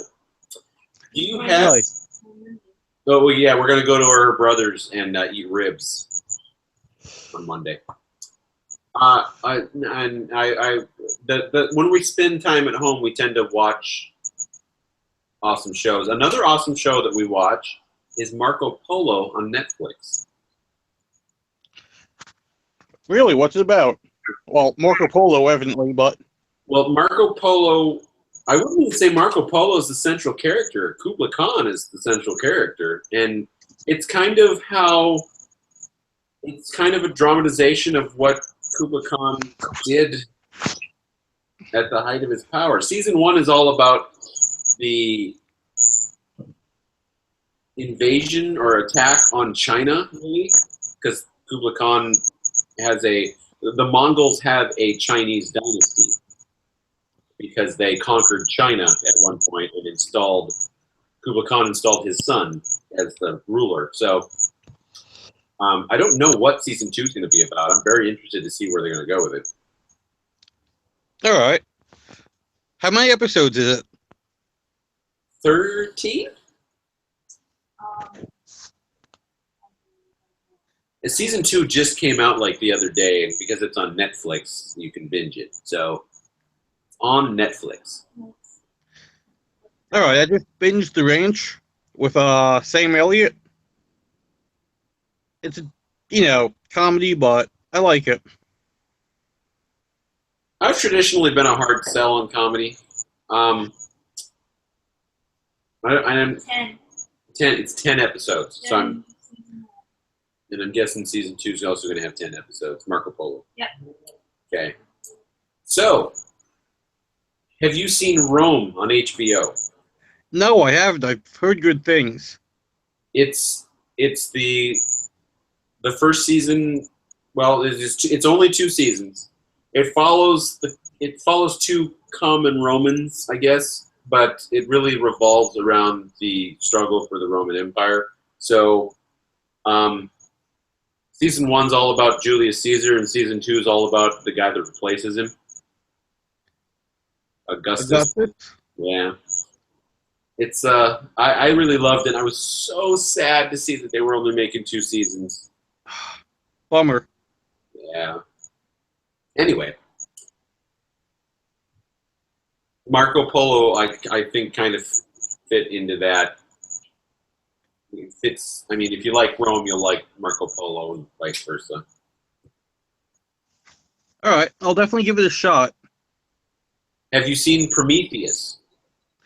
The prequel to Aliens? Yes. Yes. Okay. The Oriental guy that flies the ship into the other ship, Yeah. that's Marco Polo. No, sorry, that's Kubla Khan. He gains a lot of weight and does things to his head. Oh, Yeah. nice. The guy that tells Idris Elba he's a shit pilot.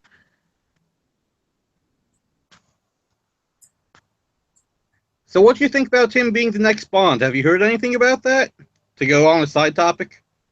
Who's going to be the next Bond? Idris Elba. Supposedly. Maybe, I don't know. I haven't heard that one. The only one I've heard, there's only two that I've heard that are serious contenders. And I can only remember one of them now. Tom Hiddleston. Loki. I could see it.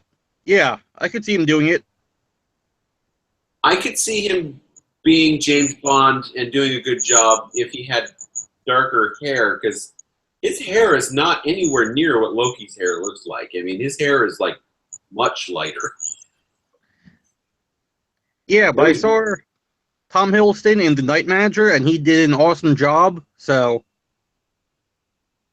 I think he could pull it off. I don't think Idris Elba would be a terrible option. And somebody, I know that there was a lady trying to be James Bond too, or Jane Bond in that case. But it's like Doctor Who. I don't think the Doctor. I don't think that the main character that's been established for such and such a length of time should be gender swaps. It's not that I'm opposed to a female doctor. We've seen the Doctor as a male for 50 years. That would be a jarring thing. And I know that the Master's done it, but I don't like that. We have a female Time Lord that they could have used, and he said, fuck you. And I say fuck you to Stephen Moffat. So do I. You know, I dislike Moffat completely.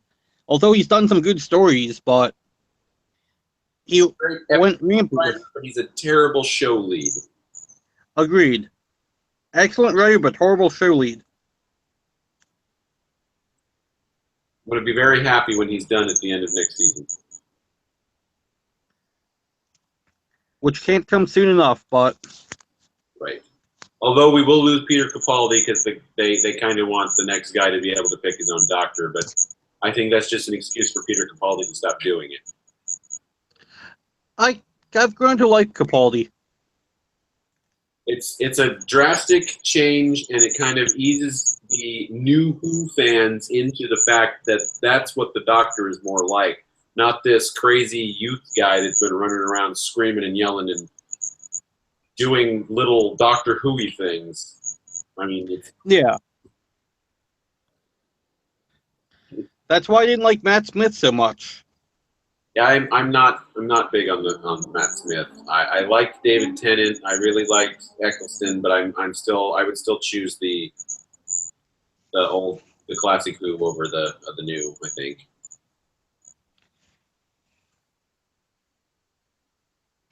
I only grew up on since McGann, so that's all I really know.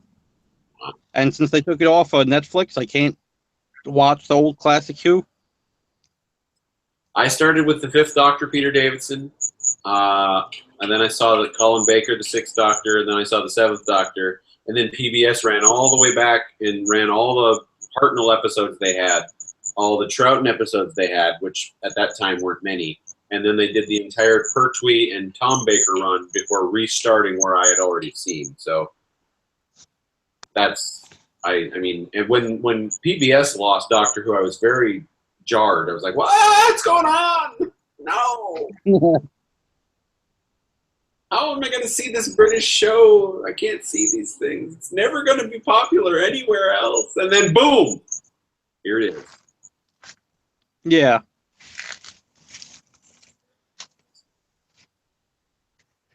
So how did you discover the Doctor?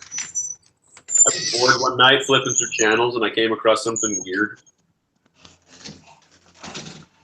All right. My first story is the Kinda, and I got caught up in the part of the story where I saw the big fake snake of the Mara, and I was like, well, that's really cheesy. And then I was getting into the story. I'm like, this is pretty good. And then I watched the next week, and the next week, and the next week, and yeah, I've been. All right. My first introduction was the movie with McGann, so... For those of us that were either classic or new, the movie is a really tough swallow because it was so it's so different from both eras that it's very. Some people don't even acknowledge that movie happened.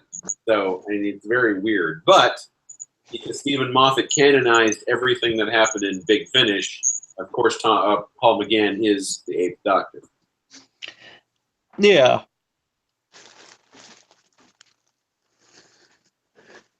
So what do you take on the War Doctor, then? How does he fit in the numbering scheme? Well, the way it's been explained is the way that I like it. It's the numbered doctors are. We should always know Capaldi as the 12th Doctor because he was introduced to us as the 12th Doctor. That's how we know him. Yes, there's a segment in there that doesn't fit into the numbering scheme. That happened too, but it doesn't ruin the numbering scheme. All right. What would even be better and make people happier is if they went with themes on the Doctor rather than numbers. So William Hartnell isn't the first Doctor; he's the History Doctor, and Patrick Troughton's not the second Doctor; he's the Cosmic Doctor, and then we've got the Spy Doctor, and then we've got the Scarf Guy. But I don't know, something else for Tom Baker. We got you just give them all named eras rather than numbers. That would work. And if you want that, it's not. I remember my first incarnation because we're only been exposed to the History Doctor as the first. Doesn't necessarily mean that was the first incarnation. You got all kinds of story options at that point then. And that would definitely go back to like seeing Baker at the end of the 50th. Right. Which in that point he is the curator. Exactly. And one of the threads of my stories that are around is I have a time traveler also. And I don't mind revealing this because I'm going to elaborate on it at some point. The time traveler also goes by a generic moniker, but that generic moniker is the blacksmith because they make things. So I don't identify the blacksmith as first, second, third, fourth, etc. because the blacksmith can also regenerate. The blacksmith is identified by something that I'm going to allow to maybe a color or a animal, something. So when you first get introduced to the blacksmith, maybe it's the ruby blacksmith because there's a lot of red theme going on. And maybe the next blacksmith that you get to see is the tiger blacksmith because he's got a lot of stripedy clothes or something. I don't know. But I'm not identifying them by numbers at all. And that also helps to confuse you as to where everybody fits in. Because if you're watching the Ruby Doctor, the Ruby Blacksmith, and he meets the Tiger Blacksmith, and then they meet someone who we can identify as the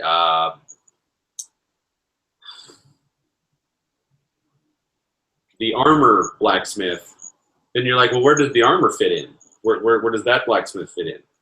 Be like, I'm not going to tell you. It's going to blow your mind. How long has the blacksmith been around? Where's the blacksmith come from? I explained that actually at some point. All right. Yeah. Now I'm thinking to the fixed point in time, like the face of Bo.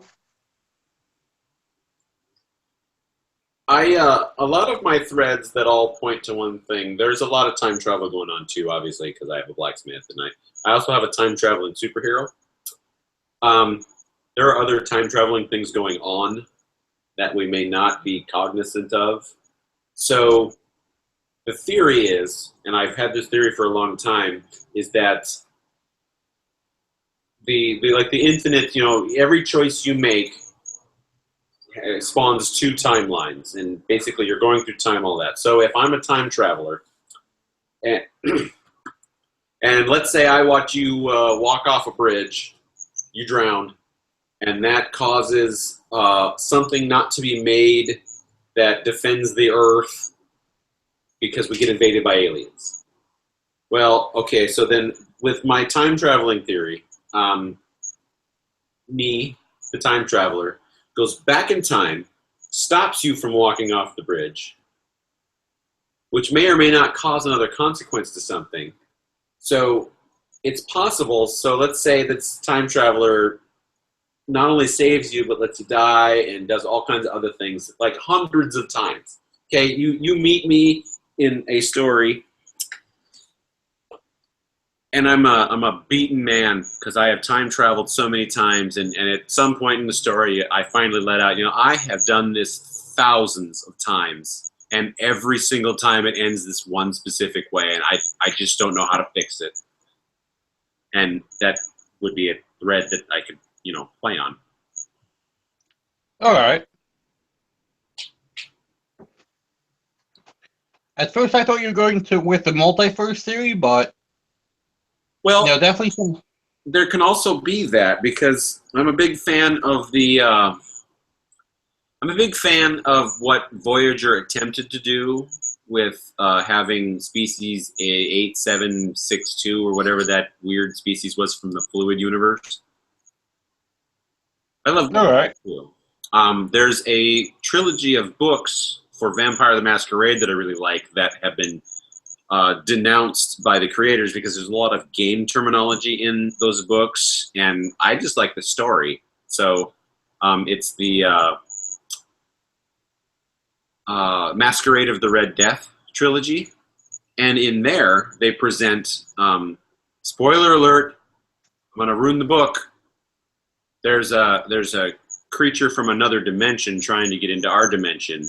So that kind of goes with the multiple universes. So if spider people that live in a fluid universe don't like their fluid universe and they discover we don't have fluid in our universe and they try to break through, that's a possibility. I'm open to everything. Would you be willing to give me something to drink? Would you be willing to do it topless?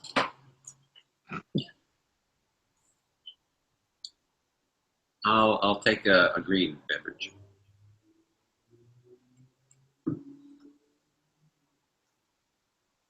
Please? Yeah, have a green beverage in there.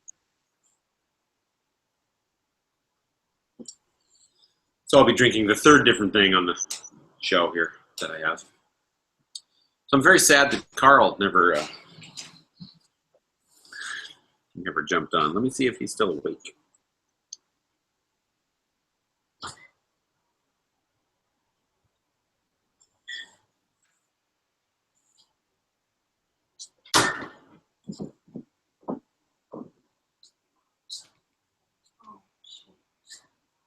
Yeah, the bottle opener.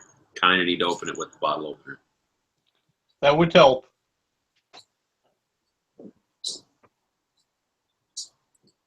Ooh. Ooh. It's coming.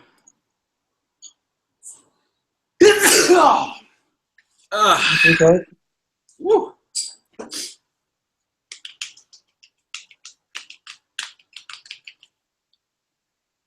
Back hurt? Should I come get it? Be quicker. I'll be back.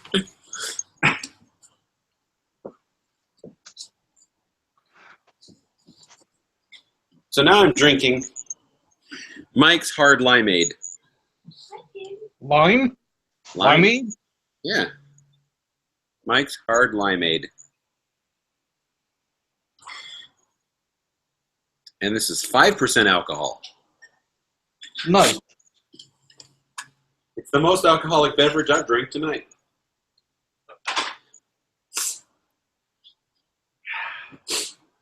I used to, I mean, when I discovered that they made a lime, I used to drink it all the time. Some people will go and get the margarita flavored, which is lime-ish, but someone attempted to convince me that the limeade and the margarita were the same drink. I'm like, they are not the same drink. Don't ever compare them. I don't know if I like margaritas. Never had them. But I do like lime, so. You would like Mike's Hard Limeade. So if you can find it, do you have liquor and beer and stuff in grocery stores there? No, they have their own stores. New York City and whatnot does, but Jersey's kind of weird. No, Jersey's what we're used to. Yeah, Jersey is kind of what we're used to because North Dakota, you have to go to a liquor store also. Here, though, liquor stores aren't allowed to sell beer. They could sell hard liquor and wines and stuff, but beer, you can get it in the grocery store. And I was first exposed to that in Mississippi. Well, yeah, that's common down south, but actually, come to think of it, there is a grocery store called Wegmans over here that does have beer in the, back aisles. Because where the Mikes and the Not Your Fathers and the Henry Weinhardt stuff are all stored are near the beers, but we have a lot of independent or IPAs here. So there's an enormous beer selection for people and ciders and all kinds of stuff in Portland because it's like, I don't know, the beer capital of the world or something. I don't know. There's a lot of options here, and I actually have a hard time finding the fruity stuff that I like. So you've got a lot of microbreweries. That too, yeah. Well, not even at the big breweries. I mean, big batch brew pubs and lots of stores that sell homebrew products. So, yeah, lots of stores sell like home brews and stuff. Carl goes, I think I've joined you. Did I do it right? And I said, I want you on as a guest. Carl, I want you to come on the show. I don't want you to just watch the show. I want you to come on the show. Put some knickers on and get the video ready. I've never been invited before, Carl. I don't know. I think you click on the link that I sent you. I'll send it again. There should be, it would be through Google Hangouts. It's a Google Hangout, and you should have an option to join this Hangout because I have invited you. And now, Carl, I realized that I should stop typing to you and I can just talk to you because you're watching.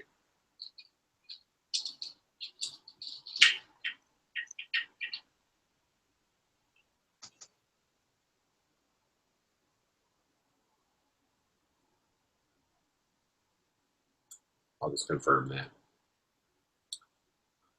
Carl's awesome. Carl has a fiance in North Dakota that so we get to see Carl once in a while. But now that we've moved away from fiance, Carl doesn't really have a reason to come to Portland necessarily. Except they just recently made flights to Portland really cheap from London. Really? Yeah. Did they make them cheap or did they just make them nonstop? Oh, no, maybe it's nonstop.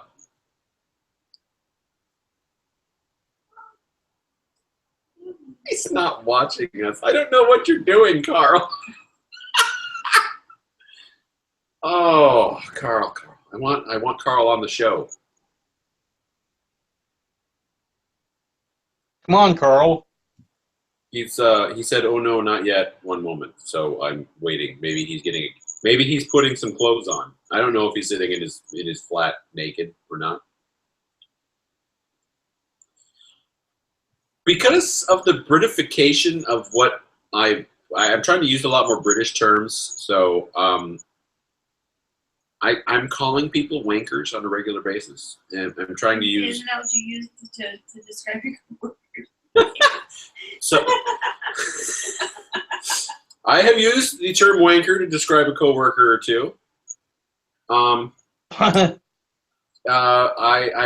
trying to use the word nutter more often, so as to describe crazy people. I call a line a queue on fairly regular basis. I'm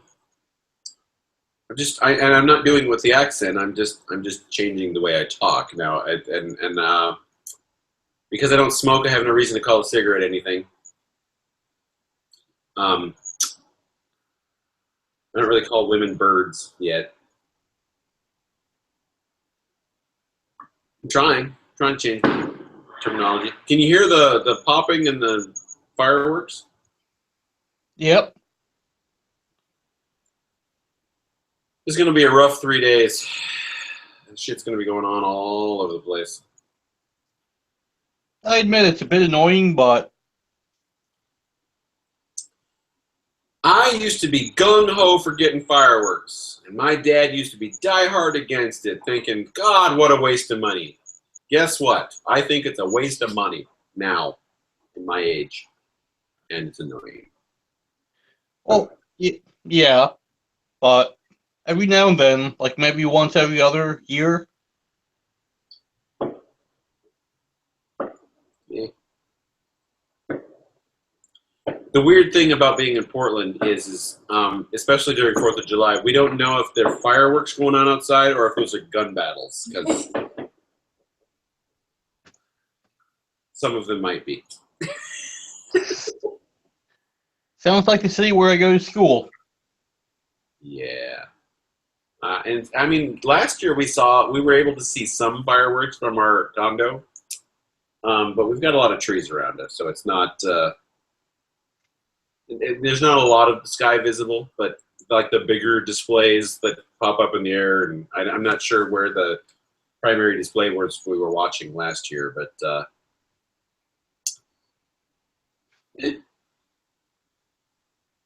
I don't understand like the Statue of Liberty display that they do in New York. That would be big that they always show on TV, but TV it's not the same on TV. Yeah.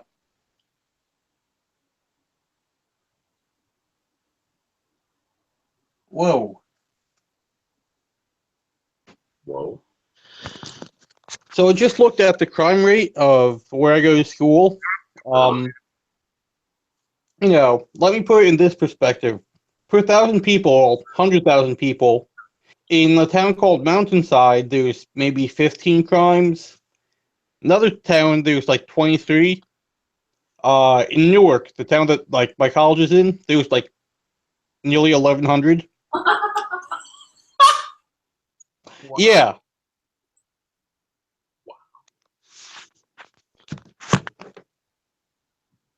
All right, Carl, I think you're watching us now. Carl, I want you to be on the show. I'm going to send you a link, and I want you to click on it and join the show. You need a video camera connected to your computer, and it'll be through your Google Plus account. It's a Hangout, is what it is. Does he have Google Hangouts? Yeah, I can only invite him through Google Hangouts. Okay, so if he has Google Hangouts, is he watching? I think he's watching. So if you have Google Hangouts, that top listing there is the call from DJ. And then you click the little video camera green button right there in the call. Click that. Click that, Carl. Click that now. Well, if he's watching, he's a little bit behind us, but yeah. Okay, click this in 30 seconds, Carl.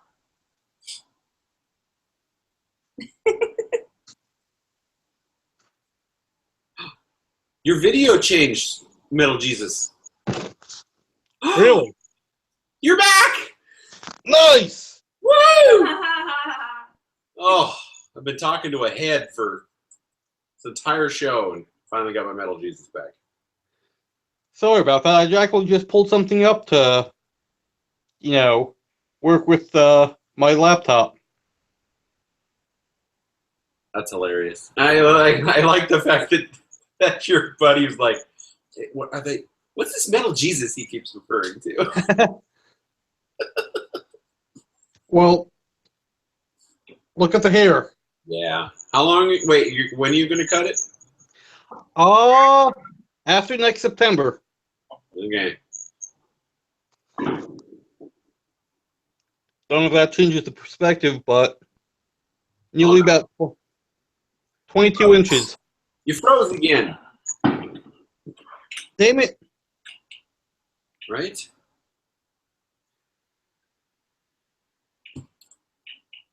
Tried to do too much. Tried to do too much. Oh, there you go.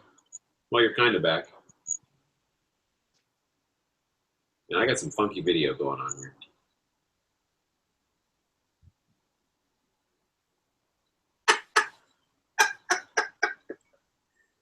Oh, terrible.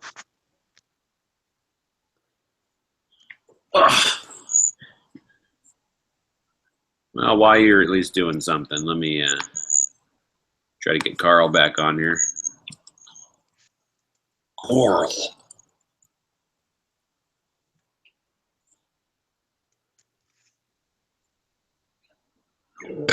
Ooh.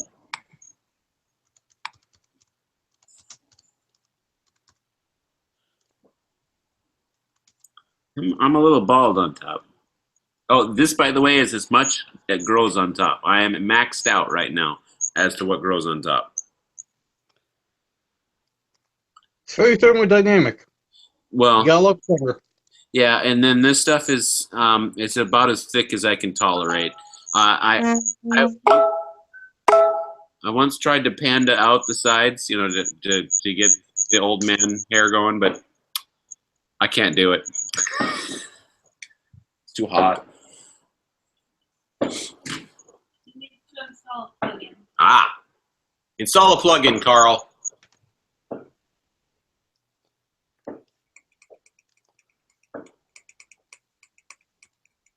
You better get used to being bossed around that girl from North Dakota. That's hilarious. Trish just said you better get used to being bossed around by a girl from North. That's hilarious.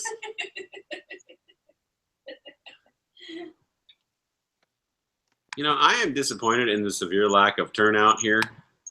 It's 4th of July weekend.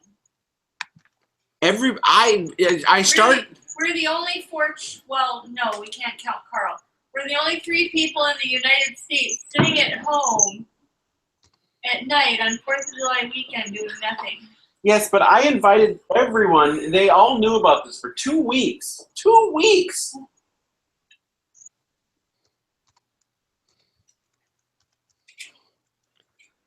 I made it, and I'm irresponsible. Yeah. Yeah. I don't know what's up with your video, man. It's all Jackson Pollock painting. I decided to change browsers, so Man, I really hope that's fireworks out there.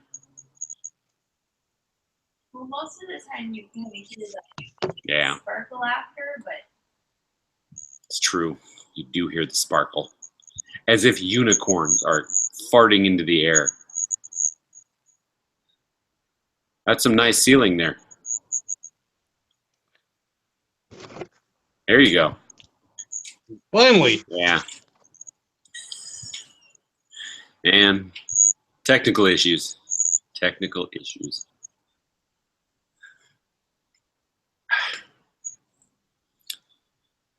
Got a fan blowing on me. Otherwise, right now would be the part of the show where I would comment on how much I'm sweating because I don't understand why. It could be freezing outside, and I would be roasting in this seat. And it's not the. Maybe it is the drinking. Carl! Technical. Carl! Hello. Good morning.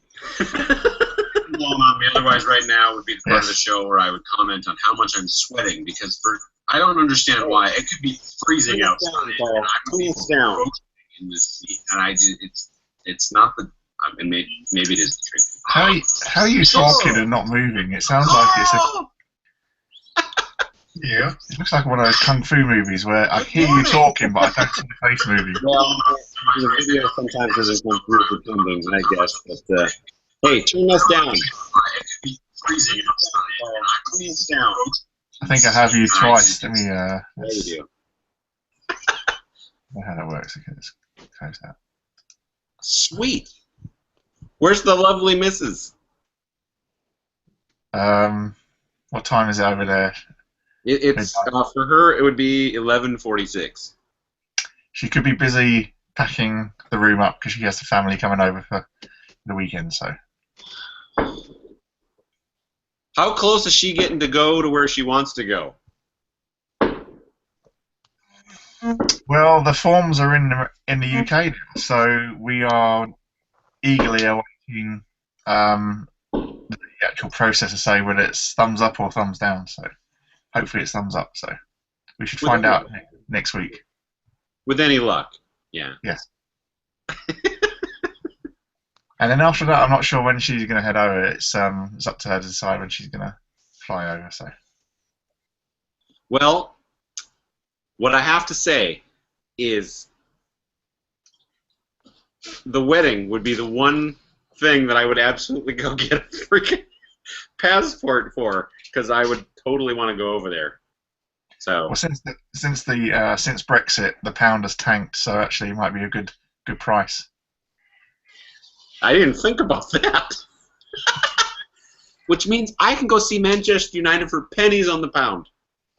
Well, the season doesn't start until then, so yeah, actually you might be able to. I don't know who has tickets for it. I could probably find out. There's no way your pound is going to rebound before the end of the year. That's not going to happen.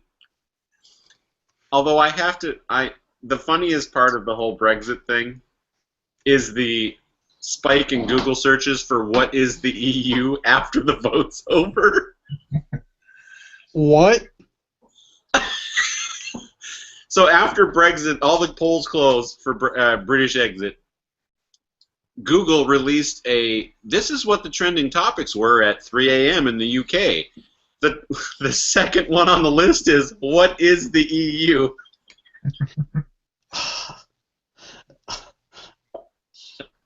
Well, there was a top trend as well for Irish passports. A lot of people were going to apply for Irish passports. Wow. Now, I'm always confused by this. I think I have it right. It's the Republic of Ireland that is part of the UK, not Northern Ireland. Yeah. You're so close. You're 50% wrong. Wait, are the Republic and Northern Ireland the same Ireland? Well, obviously geographically yes, but part of the UK is Northern Ireland and Republic of Ireland is part of the EU. So Northern Ireland has Dublin in it. No, Republic has Dublin. The North has Belfast. The North has Game of Thrones. The South has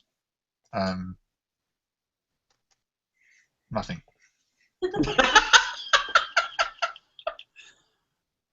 Kevin, by the way, your video froze again, but we at least got half of a head in the video. Carl, I'm drinking tea.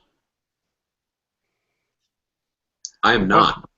What was that comment about being bossed by a woman? I wasn't sure. Was that aimed at me? I wasn't 100% sure on that one. She was telling you to install the plugin and stuff, and then she makes the comment way off that you better get used to being bossed around by a North Dakota woman. Yeah, I did see that. Click the link now. Click the link. Click the link now. Now. Yep. And then that's what I said. The comment about was, you better get used to being bossed around by a girl from North Dakota. It's okay. Never. We shall never give up. We shall fight them on the beaches. We shall fight them. All that kind of stuff. That's until she says, we're not going to the beaches, Carl. And you'd be like, okay, we're not. Right. It's all right. It happens to all of us. I feel the future life flashing before my eyes. It's all good. You'll be happy when it happens. You'll be like, yeah, I love this. It's amazing how that kind of action is the same one as when you're fighting, like, ugh!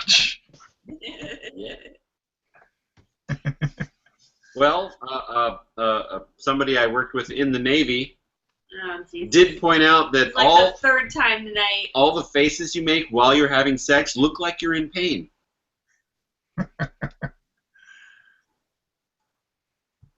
Think about it. Or don't. Or don't. So, Carl, do you watch Game of Thrones? I do not. I am perhaps one of the rare people that does not follow. I Google the boobs bits in Game of Thrones a lot, but I don't watch the series a lot, I'm afraid. Wow. But it's based off of your history. Well, I guess so. I guess the ice people is Scotland because it's very cold and windy up there. So, but do you know what? That's huge. If you come over here and you go to Belfast, Northern Ireland, you'll see the Game of Thrones set, and it's huge. There's so many tourists there now. It's an entire industry all by itself. Well, it's like that place in Tanzania in Africa that's got the moisture farm from Star Wars. Oh, I did not know that. There's a whole industry built around that hut in the middle of the desert.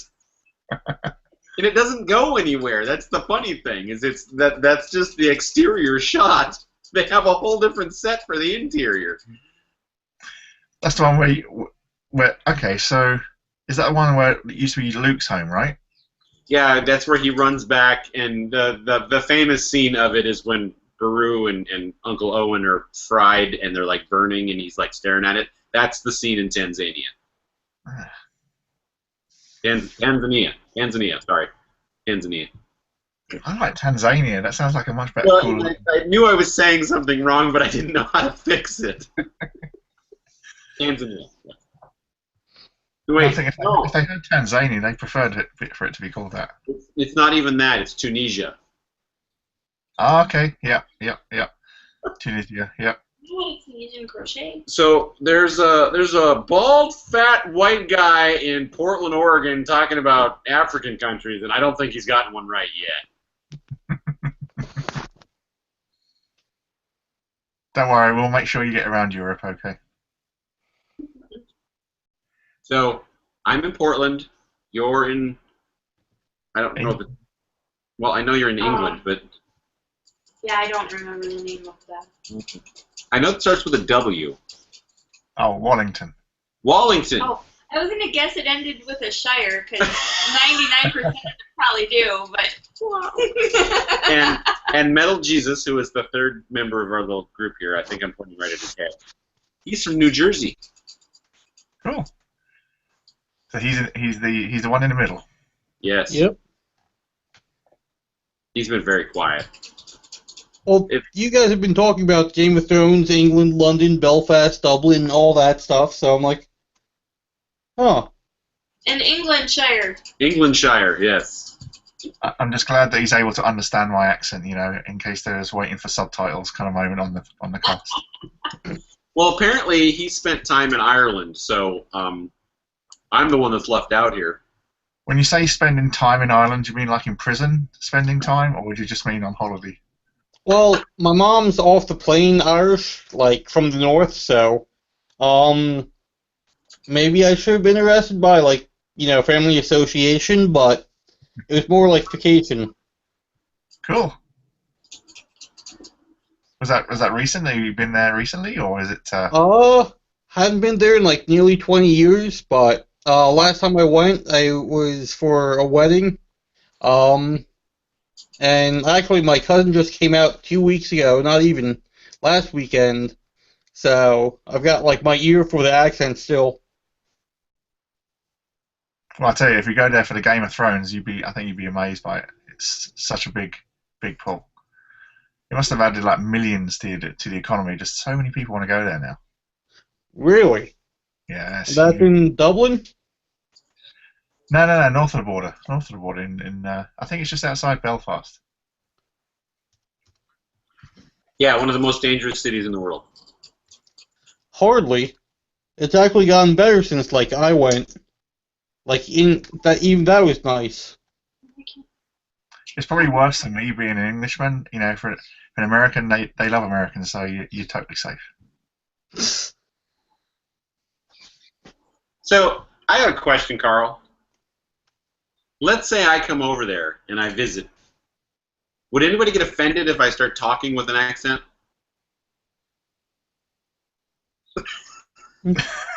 Well, Trish would get offended. Yes, Trish would get offended. Yes.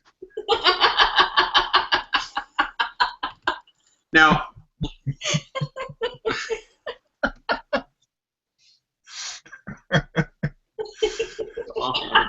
question. Yeah, she was mean to me. There's no comeback from that one. You know, the missus is offended. That's it. You can't go there. That's it. Done. And I just wanted to say that when you were pouting about not going anywhere, just remember you were in the Navy and you left the country multiple times. I'm the one that's been nowhere. In my defense, though, of those 3 times, I went to the same place twice. And, well, I mean, and technically Carl's visited nowhere, so. He has. I've been everywhere. I've been lots of places. Yeah, but you've Right, been to but North we're- Dakota. We're referring to North Dakota as nowhere. You flew into the Bermuda nowhere, or North Dakota nowhere, and you were almost absorbed. It was just it's been terrible. I still have a T-shirt that says, "Am I in heaven? No, I'm in North Dakota." So Wow. Not accurate.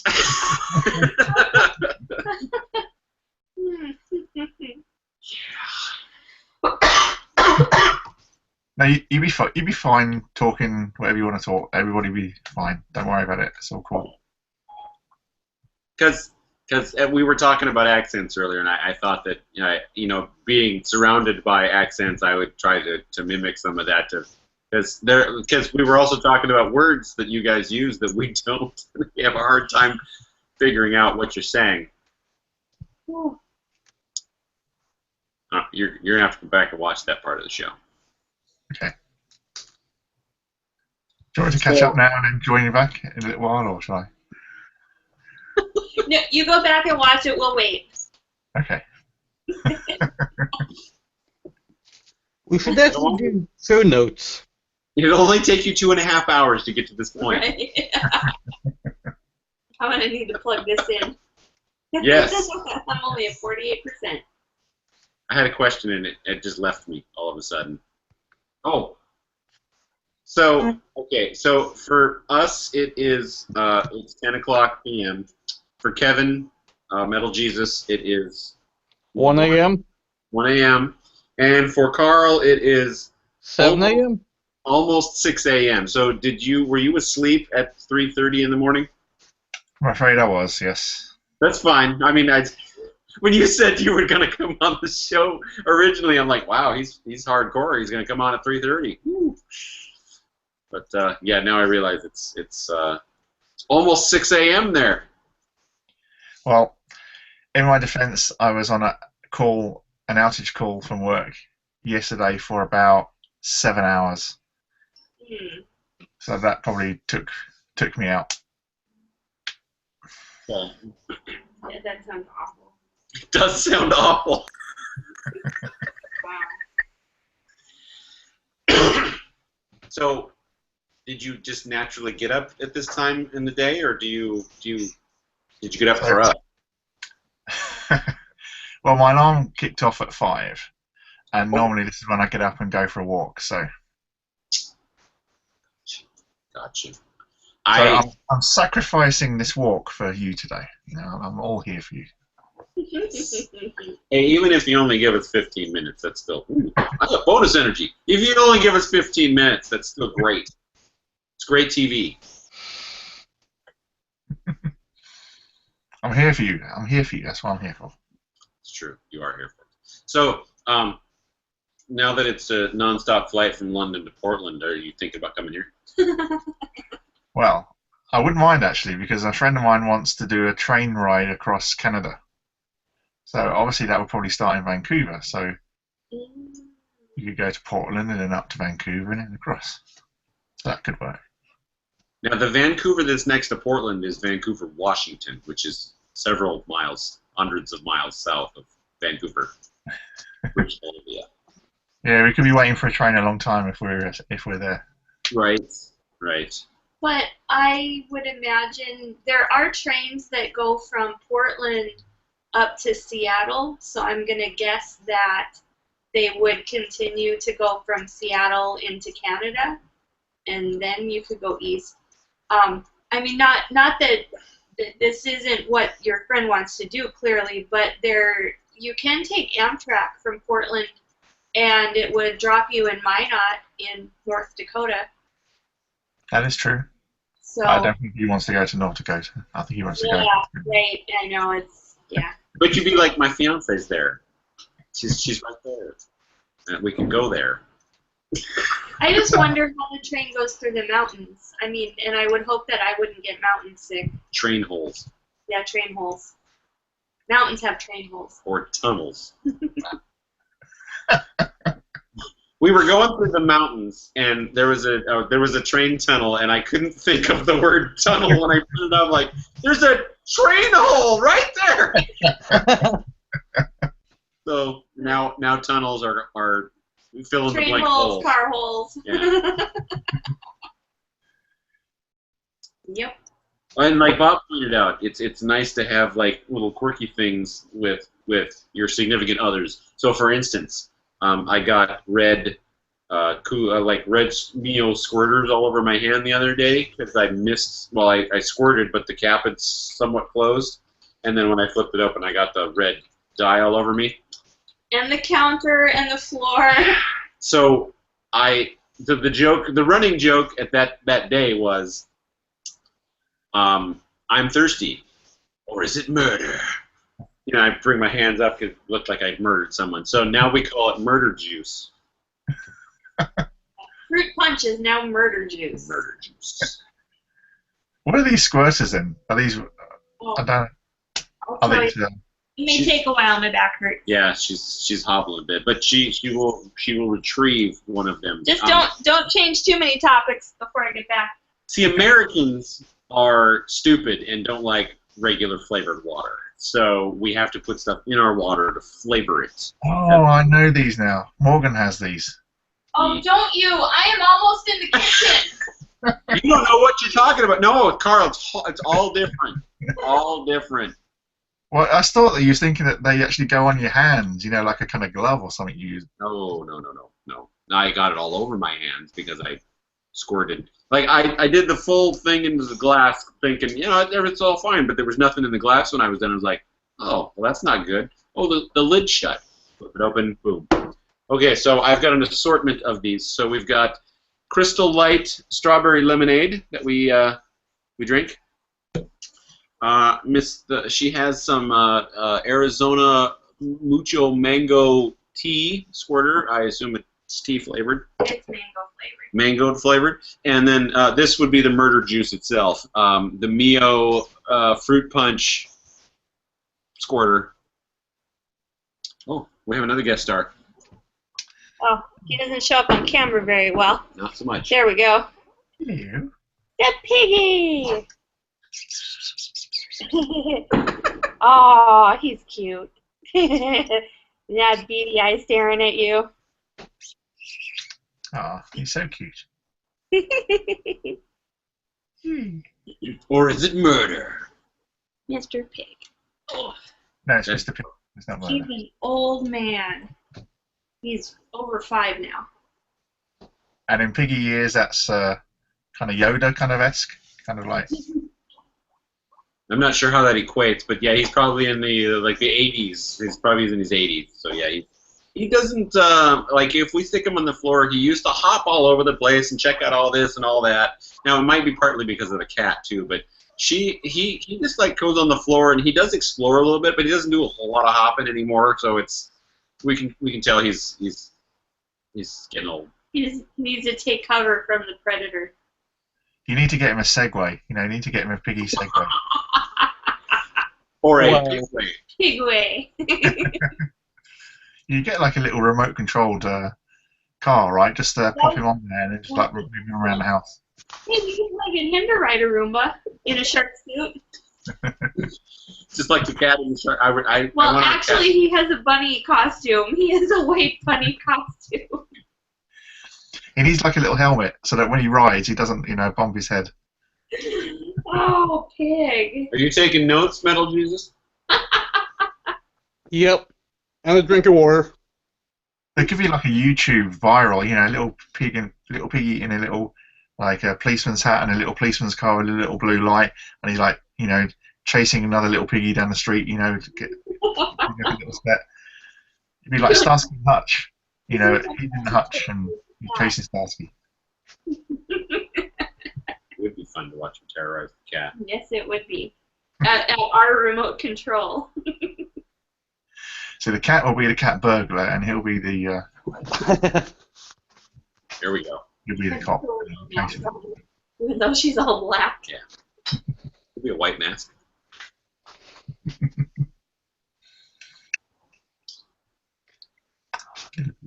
Okay, yeah. So Morgan does have those. She specifically looked for those when she was over here, so she really likes those. Mm-hmm. Now, so But do remember, you? one thing you have to remember: coming over here does not have the same kind of range of products as you guys have. So you don't even have an equivalent to this? What? How many milliliters is it in that jar thing? Well, 48 milliliters. Okay, so that's fine for. You could put that in your luggage and bring that over if you wanted to come to the UK. Oh. So you don't. She's gonna have us ship her mom ship her cases of them. Because I know when she started sending back pictures of this is the weird shit they eat over here. I've always been fascinated with the fact that you guys don't have any high fructose corn syrup over there, so it's food is actually food. And as part of my Britification of my speech patterns, I'm also calling potato chips crisps. Spot on. Spot on. Yeah, I'm gonna start saying that. Oh, yeah. What is- Yes, if you ask for chips in a shop, they'll say go to the fish and chip shop next door or to the kebab shop. Yeah. Well, and it took me forever to figure out what chips were in fish and chips because I was confused, but because I'm Bangers are in bangers and mash. yeah. So when you guys come to Portland, we have the TARDIS room, which has English food. So we've got bangers and mash, and we've got shepherd's pie, and there's Fish and chips. fish and chips. There's other things. It's all. It's one of you that came over here and opened a business. Yes. It's Doctor Who themed. Yeah, it's all Doctor Who. Cool, so that'll keep Morgan happy. I'll be eating all the foods that'll keep me happy. Yeah, perfect. That sounds like a perfect place. And they play Doctor Who like on DVD like the entire time you're in there. There's a Doctor Who pinball machine. Now the old style one where Sylvester McCoy was the most recent one. So it's a great game. It's fun. And then there's a pool room, but it literally is a hole in the wall. It's I know that it's called the TARDIS room, but I think its official name is like the fish and chip shop or something to that effect. it's got a different name. And do they eat fish and chips traditionally, like in a newspaper? Did we ever order them? I don't like fish. Well, somebody might have ordered fish. I don't know if Eric or Mary did. It's- I'll have to ask my brother. And I don't remember. It's just somebody. I know that we've been with somebody that has ordered it, and I guess it didn't register that maybe it was a newspaper. I wouldn't know that it's supposed to be in a newspaper. In the olden days, over here, fish and chips was they would wrap it up in a newspaper. Don't do it now because of probably hygienic reasons, but So it maybe, gives you something to read while you're eating your fish and chips, I guess. if they're trying to mimic it, maybe they would use like a wax paper that looks like a newsprint. Yeah. Spot on. Oh, I got a chunk of fish. The queen does what? Depends on the newspaper. There's certain newspapers that have page 3 kind of scantily clad people. So, fish and chips and boobs, it's probably not the kind of thing you want to see when you're kind of, dipping your chips in your tartar sauce. And we have a really good fish and chip shop not far from where I live, so I love it. You get like a huge kind of like a portion of fish, huge. Their website is officially. It overlaps the plate that I have, so it's quite nice. The TARDIS Room's official name is the Fish and Chip Shop, and their official website is thefishandchipshop.com. Now that sounds like a name that should have already been registered. Do you think that someone would actually order? You'd think. Well, but it's a .com, not a .co.uk. Yeah, I mean, so I suppose that's how they managed to swing that. Although people sit on domains all the time and just register them for the fact to register them. I don't know how that works now. That used to be something where you could just sit on it and somebody would pay you an exorbitant amount of money, but I don't know if it's illegal now, because you can say, well, this is my company name and I've had that for so many years, so you're squatting on my name, so please get off. Give me the website. I don't know. Which is the way it should be. So if you follow, I don't know, cricket, and they come out with a new term for the trophy, and somebody goes out and registers every variation of that website name of that trophy, it's not fair that they get to just sit there and do nothing with it. Probably.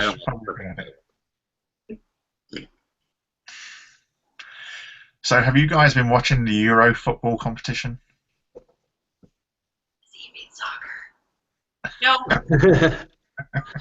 No, not for no other reason is that the NBC Sports app, which is where I get most of my Premier League these days, it's like they don't have any of the extra competitions. It's like I only get so many Premier League games as options now. I used to get Manchester United every time, and then there would be other games that you could watch. You could watch the whole league or whatever. But they don't have the FA Cup. They don't have the Euro competition. They don't have UEFA. They don't have any of that. I'm like, what's the point then? I mean, they play.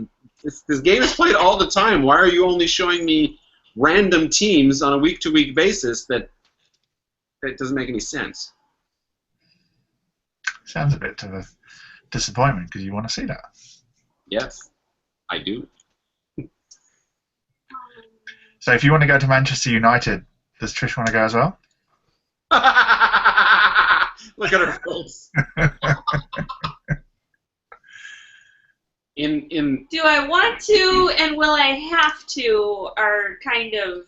Now, because she's been to a Portland Timbers game and she's experienced the atmosphere, I'm trying to get her to understand that that's the atmosphere at every football match anywhere. So, at a larger multi-billion-dollar club, that experience would just be tenfold. But then again, you are seeing Manchester United. It's not as good as Arsenal, but there you go. Wow. This is a soccer game. Yeah. We'll probably be playing board games. And I'm a realist also, that I wouldn't wait. Like, I wouldn't spend an entire day waiting for tickets. So, like, if the Manchester United game sold out, I wouldn't.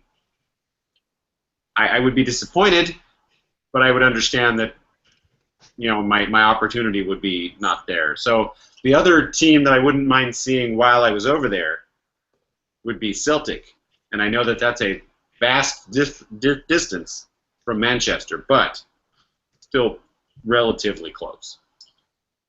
Maybe at some point, if you don't get to see your team, that we can go to a soccer game here.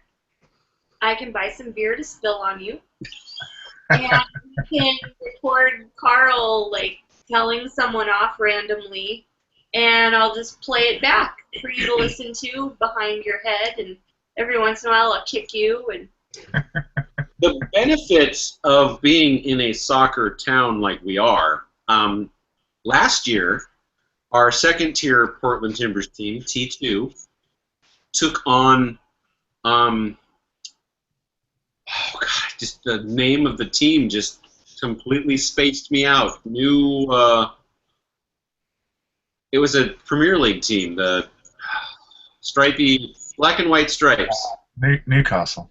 Newcastle! Yes, Newcastle United was here. And our second-tier team beat their squad. That's probably why they got relegated this last season. Probably why. And it wasn't close either. We went up like 5-0, and then they had to climb back to like 2 or 3. Yeah, it was. Wow. That's epic. I'm surprised. Good on them. They're New Jersey soccer team.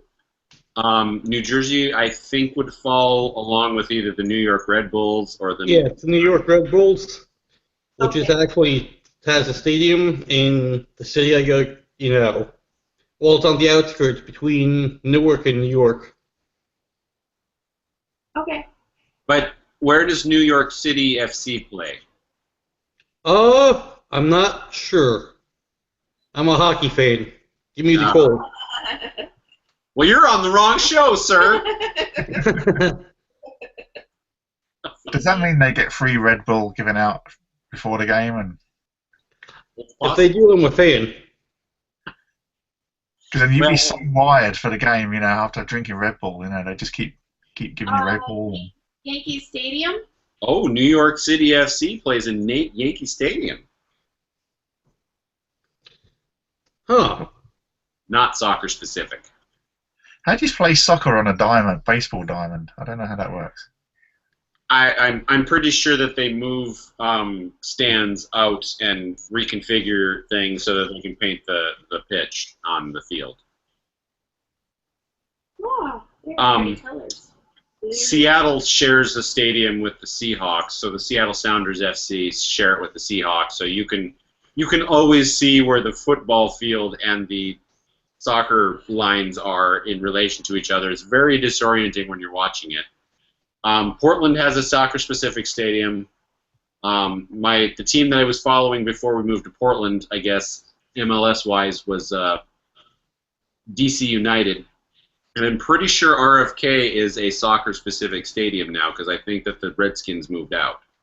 Am I right? No idea. Okay. RFK RFK? Yeah. Stadium. You heard a story here that says that you guys have your stadiums for no longer than like 30 years. Do you reckon that's true? I would be shocked if some of them lasted 30 years. They are knocking them down and building new ones faster than I can keep track of now.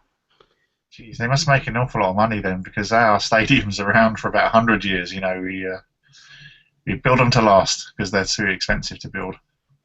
Well, and the ones with history in them, they won't knock down. Like Soldier Field and Wrigley Field in Chicago are the two big things.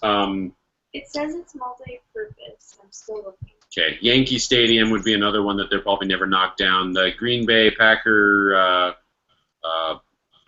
can't think of the name of the Lambeau Field. They'll never knock that one down. Actually, I think they knocked down or renovated Yankee Stadium 4 years ago. Knock think. I think they changed around Yankee. That's possible. I guess I wouldn't have thought that they would touch it. I didn't think they would touch Candlestick Park in San Francisco, but they demolished that one. Baseball, football, and soccer. Oh, okay. RFK is not soccer specific. But MLS is really putting money behind soccer-specific stadiums so that they can start doing, so we can start getting in the game. And It says these are all of their tenants since 1961. wow, Okay, so that's something that's been around since 61, a stadium.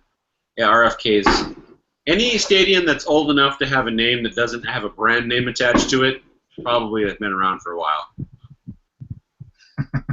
Like Old Trafford. And Arsenal plays in Wembley? No. Emirates Stadium. Emirates. Kitten. Wembley is where they play tennis.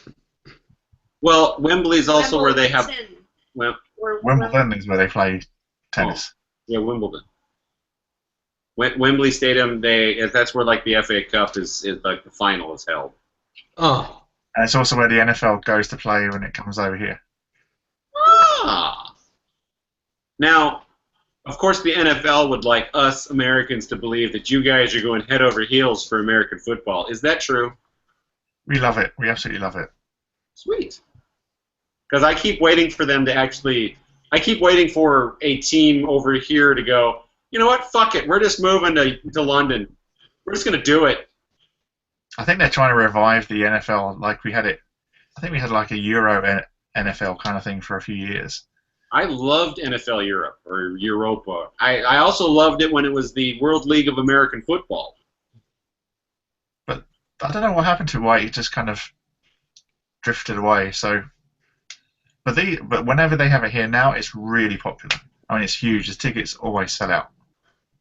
Well, I'm pretty sure that if a team moved there from here, they could just adopt the London Monarchs moniker. That was it. London Monarchs. That was a team. That was our team. They were doing quite well, actually. I think London Monarchs were quite good as a team. Well, as soon as they went, well, before they started using it as a farm league or a test league, I mean, things were a lot better. But I liked the Rhine Fire, the Frankfurt Galaxies, there was a Thunder team. Berlin Thunder. There was a Barcelona team as well, I think. Barcelona Dragons. Yeah, it was. It was great. It was awesome. And then, of course, it stopped. You know, they changed it to one thing, to another, and then they're like, we don't need it. Wait, what? Yeah, I think because it was completely unique on its own, didn't have that direct link to the NFL. That's maybe why it kind of drifted off a little bit. It's exciting to have the NFL play a couple of games over here. It's really good for the sport. Really good to bring people back into it. Well, I believe that the intention is to have a 17th game every season, and every team will play over there. Wow. Every week. Or two teams will play over there every week, but you'll see all 32 NFL teams. That'd be pretty impressive. The only problem is, though, they keep saying that something to do with our grass fields can't cope with American football because it somehow churns up the grass too much. I could see that. But no, I mean it'd be great. It's so popular. I mean you just can't you can't get tickets for it. It's sold out like really quickly. Well, that's good to hear, because the three places that the NFL keeps talking about going that I'm really interested in them going are Toronto, Ontario, Canada, London, and Mexico City. And then when they say the Super Bowl champions are the world champions, it will mean that they're the world champions. Well, you're prepared to kind of know the fact that probably Canada, Mexico, and the UK will probably be the champions for a number of years, because they'll be fighting hard for it. It's possible. But they could also be staffed by nothing but American players. don't jinx them. That's funny. But I know Morgan is. I think because Morgan's team has not come to the UK yet, so I know that when they do, Morgan will definitely want to get tickets for that. So that'll be a hard one to get. Who's Morgan support? The Bears. Oh. So, I was a Falcons. I guess I am still a Falcons fan. But when we moved here, I also converted to be a Seahawks fan since we're closer. Because, like North Dakota, you only ever saw the goddamn Packers and the Vikings all the time, and the Bears on TV. Here, the Seahawks are guaranteed to be on TV every week. Awesome. I know, it's awesome. When does your season start over there? Is it September? I think the season actually in earnest starts like late September. Yeah. Well, no, late August. Well, preseason starts in July, goes through August, and then I think like the last week in August, like the first official game happens, and then that next weekend it starts. So yeah, September. So you're on college ball right now, right? We're sorry, what? You guys are in is it like college football at the moment? No, college football runs at the same time as the NFL does. Ah, I thought it was- Soccer and football kind of flip-flop. Yeah, we don't. Lucky me. We can't. Our teams can't compete in the level of snow in some of these locations that you English do. So we play our soccer in the summer. September is the first. But I also think that the other reason for that is if the MLS tries to compete with the NFL, it would go out of business.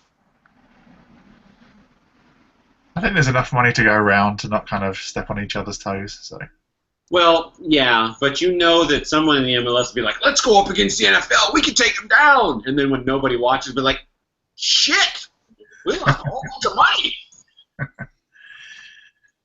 We're just not ready. they'll probably go toe to toe with ice hockey. I think that'll be the one they'll go after. I will watch that game in a heartbeat. Hockey's only really popular north of the Mason-Dixon, so it's, and in like very few states. I followed hockey in the Navy for a while, but it's not like I ever became a super fan or anything. It's soccer with more equipment and less quarters, less time played. Yeah, People it's are awesome. surprised that we don't follow hockey being from a cold state. But I follow sumo, and they don't wear very much equipment at all. No, they don't. Yeah. I love watching sumo. We used to have it on TV here, and it was really good fun. There's a guy on YouTube, Kentana Yama, I think is what I shared it either last episode or the episode before that. The last time Bob was on, I shared it. So I don't know where he gets his feeds from, but basically he gives you just each match in the top division, Makuuchi division, just those, and it's just, you get to see a little bit before the match and then like the grab the money part. So basically he boils down the 8-hour event to 12 minutes. Oh, that guy's my hero. And he posts this every day with little commentary on who's fighting and how often they meet, and some of the good matches he also makes commentary like so and so doesn't look like they're on their game. I think that his knee injury might be hindering his ability, or that one was a really close one, so they're having a Manoi, which is a meeting to decide who wins. Yes, it must be disconcerting to sit in the crowd when you've got like a 500-pound man, or men fighting above you that could just tumble off the edge. And anytime a sumo wrestler goes into the crowd, I go, that guy's happy that giant ass just landed on his face. But they are. he's there trying to eat his sushi roll, and it's good. And in the last tournament, there was one guy who was everybody's kind of rooting for because he's really on the cusp of being a yokozuna, but he fucks up just enough to where he keeps missing the mark. So he's sitting. It's about halfway through the basho, and this one big match happened, and one guy lands solidly on him. And he had a rough 2 or 3 days after that. Like, he couldn't win. We all think that the landing, he like hyperextended his knee or something. But I mean, he did not look on his game, and then he kind of got back into it. So that was his fuck up for that basho.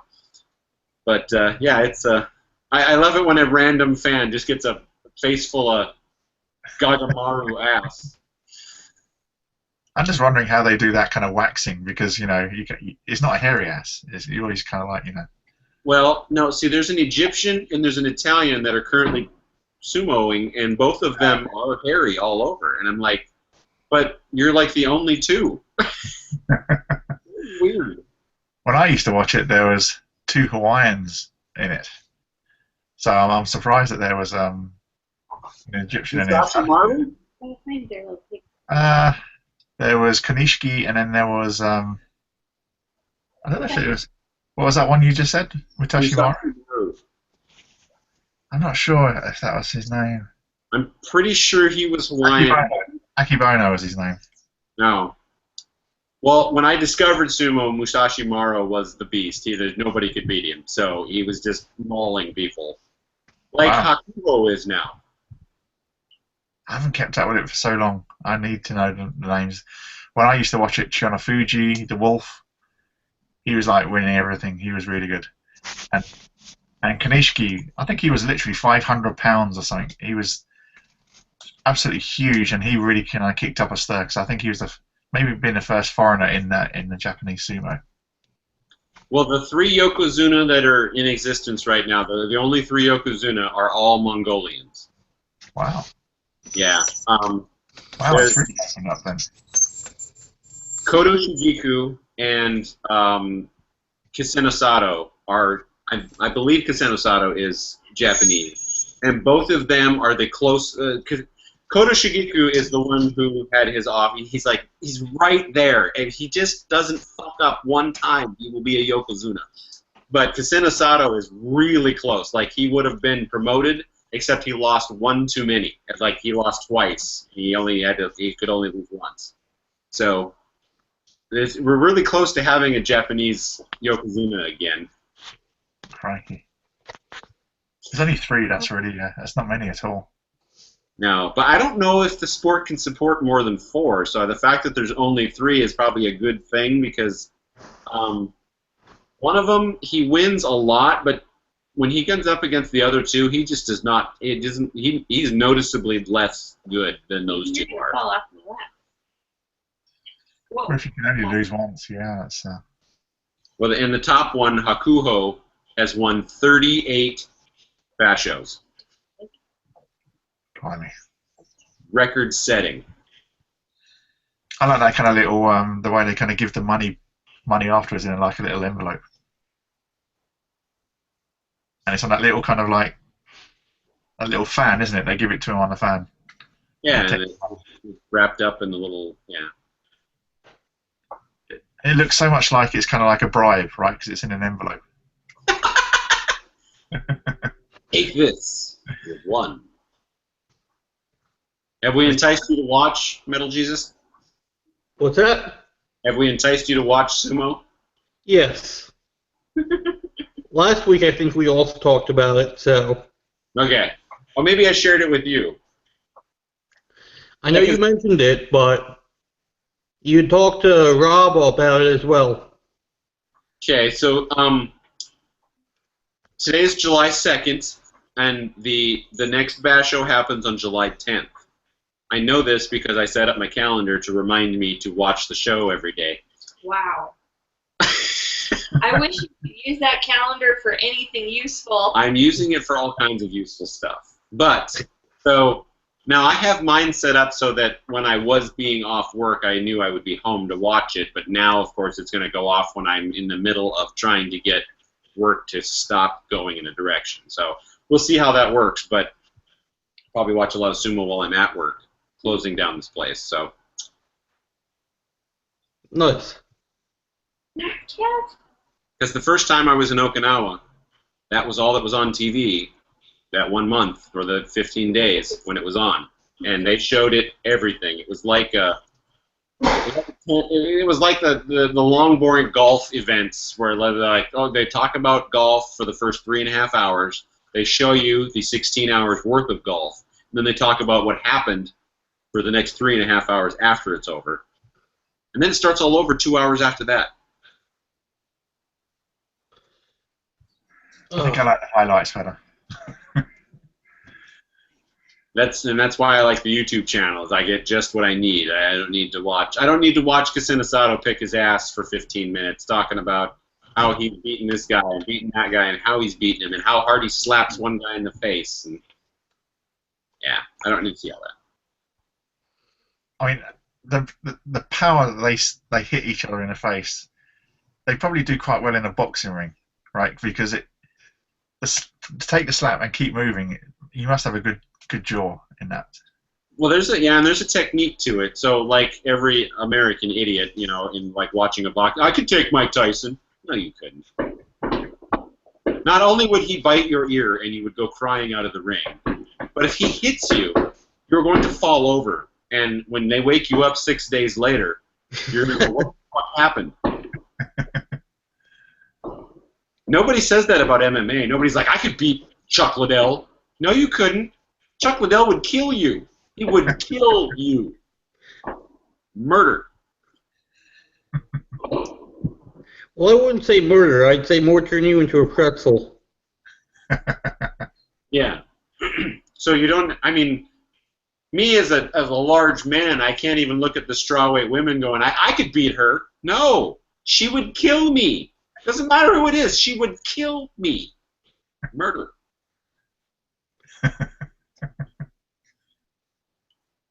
I would wake up 6 days later after a 105-pound lady smacked me in the face, going, what the fuck just happened? She choked you out. No, I'm pretty sure she hit me. I don't think you were in the same fight that you think you were in. All right. Then you find yourself on a YouTube video that's gone viral, and by the time you wake up, it's got 50 million hits. And somebody else has the views because I don't get paid for it. Yeah, that's something wrong with that. It is. It is so wrong. That piggy is very well behaved. Yeah. He's old. He doesn't want to move around a lot. He's a good piggy. He is a good pig. He's chewing on my fingers. Yes. He chews on them for a little while, and then he licks them a little bit, and then he just kind of rests his teeth there. And Rest his teeth. That makes me think he's got false teeth. they're big, scary teeth. They are big. I mean, they're these big.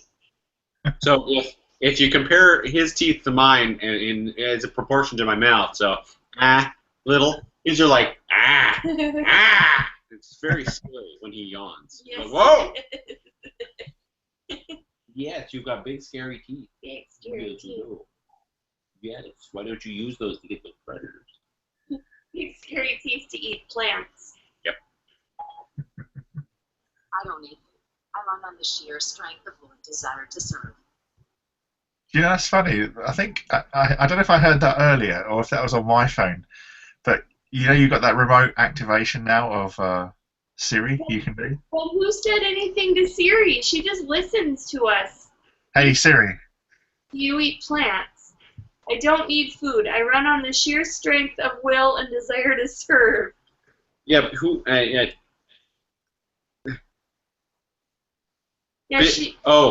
Big scary teeth that eat plants. Hey Siri. Hey Siri. Hey Siri. To me.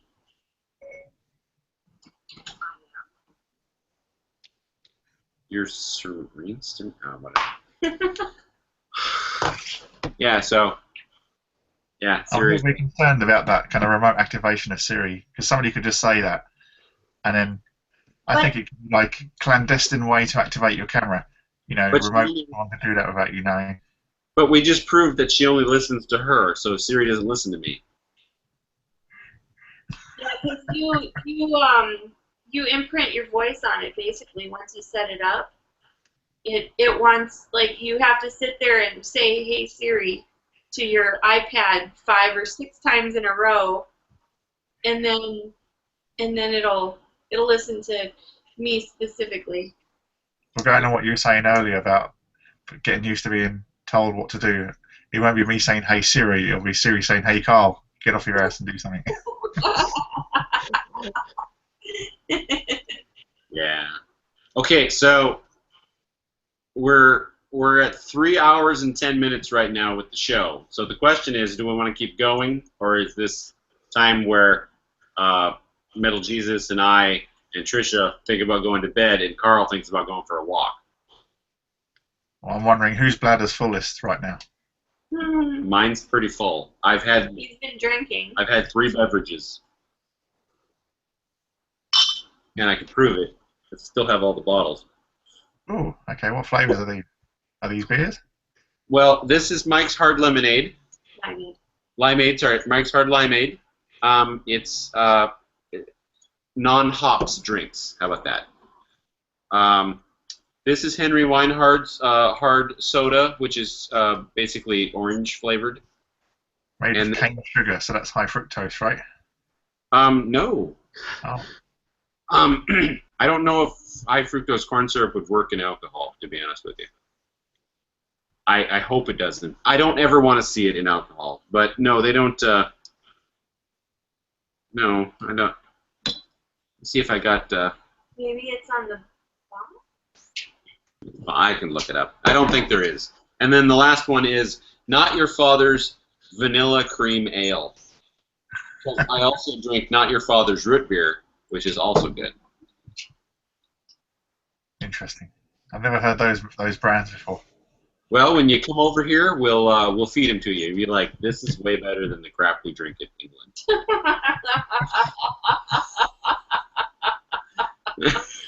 You're laughing, but you're going to have to face this if you guys come over here. So you have to be. True.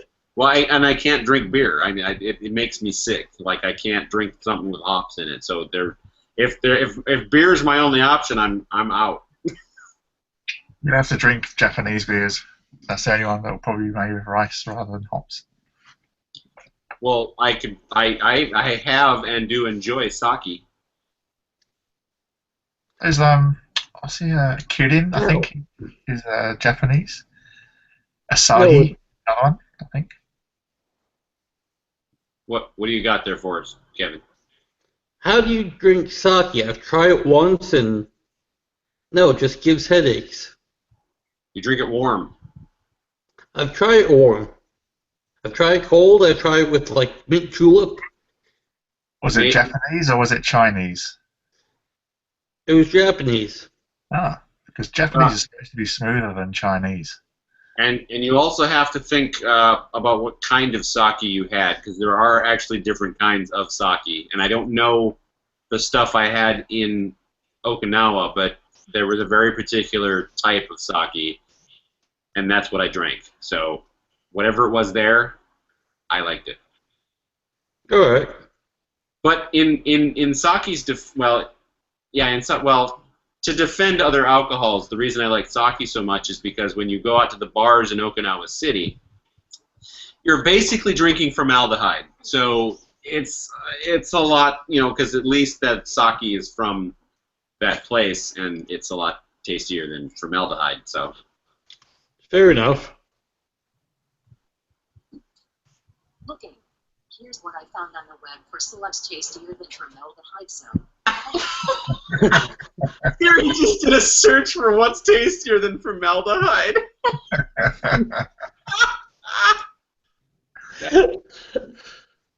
Humboldt Park raised tilapia. La Casina Mexican Grill in Chicago. Wow. That's A fresh sugarcane mojito. I think that we're going to have an episode dedicated to what happens when we say, hey, Siri, and then random shit. Hey, Siri. So I wasn't even talking. I was putting the guinea pig away when it picked up. It's got the magnetic cover closed on it, and it's picking this up and starting to talk. Yeah. Your data, you're being recorded by, Apple. Well, on the Apple Watch, to activate Siri, you hold the little dial on the side, and I constantly hit it with my hand, putting my wrist back, and so I'm always activating Siri on my watch, too. Yeah, so it'll have to be the greatest show episode, whatever number, the weird shit Siri looks for. Why so serious? Wow. I like that.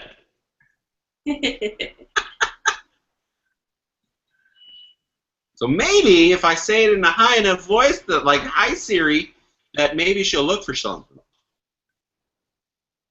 Hey Siri? What you looking for? Open the pod bay's door, Siri. Actually, you just activated my Siri. Yep. Can I say it again? Hey, Siri. Oh. Try again. Hey, Siri. Open the pod bay doors, Siri. Yes. Yes. You have to ask her another Sorry, question. Carl, I didn't get that. Oh, yours has a British accent. I was saying his serious bird. I'm jealous. Try again. Hey, Siri. Hey, Siri.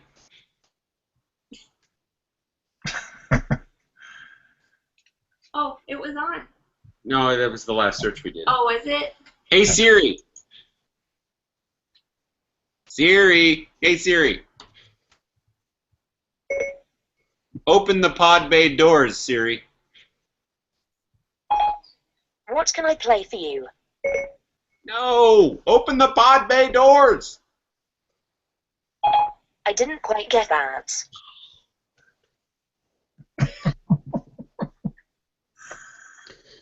Now, let's see if mine does it. Oops, that's not what I need to do. Open the pod bay doors. Can't you just slide it under the door?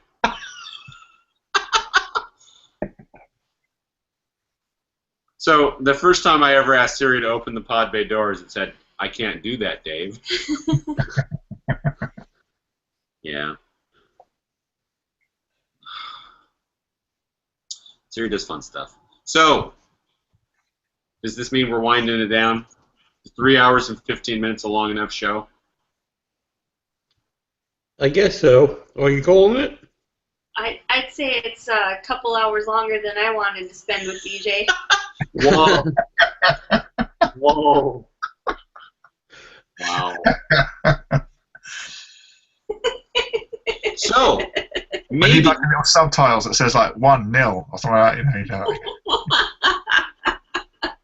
So, Carl will have to invite you on the show in the future, too, and maybe you'll always show up at the very end and see us out since you wake up at an ungodly early hour. So, but yeah, we can invite you and you can meet Bob. Wait, you've met Bob, haven't you?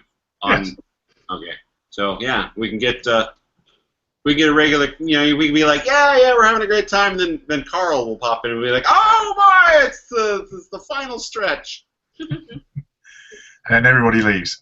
Good night, Carl. Good night, Carl. Thanks for letting us know. We would plan. You know, hey, it's when Carl pops on, we got 30 minutes to have fun and skullduggery and tomfoolery, and then get the hell off the air because it's late for. Well, it's super late for 90% of us, and super early for Carl. The sun has risen. Oh my god. Don't look directly into the sun, Carl. It's a bad idea. Hilarious. I'm going to cut that out and send it to Morgan, and she's going to laugh. The sun's out. Oh! Oh man. That was funny. Well, so then we'll just do all the tropes before we go that they did for us when we moved here. Doesn't it rain all the time there, Carl? Yes. Too much. So of the 365 days of the year, you would say it would rain 370 days? Yes, we do get rollover for, so. Any unused rain days get rolled over to the next year. Bonus rain days. Bonus rain. Got to use those rain days right away because they don't roll over twice. And every national holiday, it rains. Every national holiday. Well, as I shared on Facebook today, on Monday, it's Treason Day for all of us ungrateful colonials. I miss 4th of July. I like all the fireworks you guys set off, much more than what we do for our Guy Fawkes November the 5th. So Have you heard the fireworks in our background at all? Because there's been quite a few explosions here. Yeah. Okay. explosions, you mean fireworks and explosions, not kind of. Yeah, we don't have terrorist attacks or anything, but we aren't sure if it's gun battles. But I We think do have drive-by shootings and gangs and stuff, but it's true. yeah, for the next couple days, the sound will probably be fireworks. Most likely. Although there was a shooting this morning at 2:40 a.m. down the street. Oh. Well, and next time we have you on, Carl, maybe Kevin will talk more. Well, you guys have been talking about football. Well, to you soccer, but football all night, and I don't know football. We're gonna get you into this, and you're gonna be a hooligan now. Should I put on my penny loafers? Sure. You're close enough to a stadium to where you can go see a live match and drink beer and sing the whole time, which I did not realize happens. I mean, you hear the background noise and you don't really think about it until you've been there, and then you're like, and then you're watching it on TV, going, I know what they're singing now. Nice. It's true. It's very true. So, I'll invite you every time, Carl. If you don't show up, it's fine. You don't have to. But if you show up, we'll have a great old time with you. Bob says that he won't be back next week. He'll be back the week after. I will, of course, believe that when I see it because Bob has been absent for like 2 months now. Curse you, Bob. He's got family, he's got relatives over, so they wanted to watch the fireworks tonight. So That's understandable, but yeah. And other Kevin, of course, works during this time. Actually, he's been off for about a half hour now, but I don't know how long it takes him to get home from where he works. I invited Morgan because I knew Carl would be on at some point. And did I get a Morgan? No. at least we got a Carl. Yeah, we got a Carl. And I invited like 4 other people, and nobody showed up. But I got my diehards. My We love you, man. We love you. my solid third, and Carl, he's going to be a diehard from here on out. Nice. We might even come up with a soccer song to sing when he pops on. Yeah. Since we were Games of Throning, he was going to be House Dragons, and because he was a Carlgarian. I like that. Yeah, but we totally didn't do the house thing. Plus, I didn't get a chance to draw any of the banners, and I'm glad I didn't draw any of the banners because the 3 of us that are here, I had whatever. So, just so you guys know, when I hang up, we can still talk a little bit. So, but and I mean when I stop the show, the fans don't know what we do after the show. So for the fans that are watching this, hopefully that they watch this, we're gonna sign off. We'll talk a little bit more, and then we'll all go to bed too. Well, except for Carl, who's gonna go for a walk. That's a hint, Carl. You're going to go for a walk. I need to go pee. I do too, but all right. So, bye, fans. Adios. Bye bye.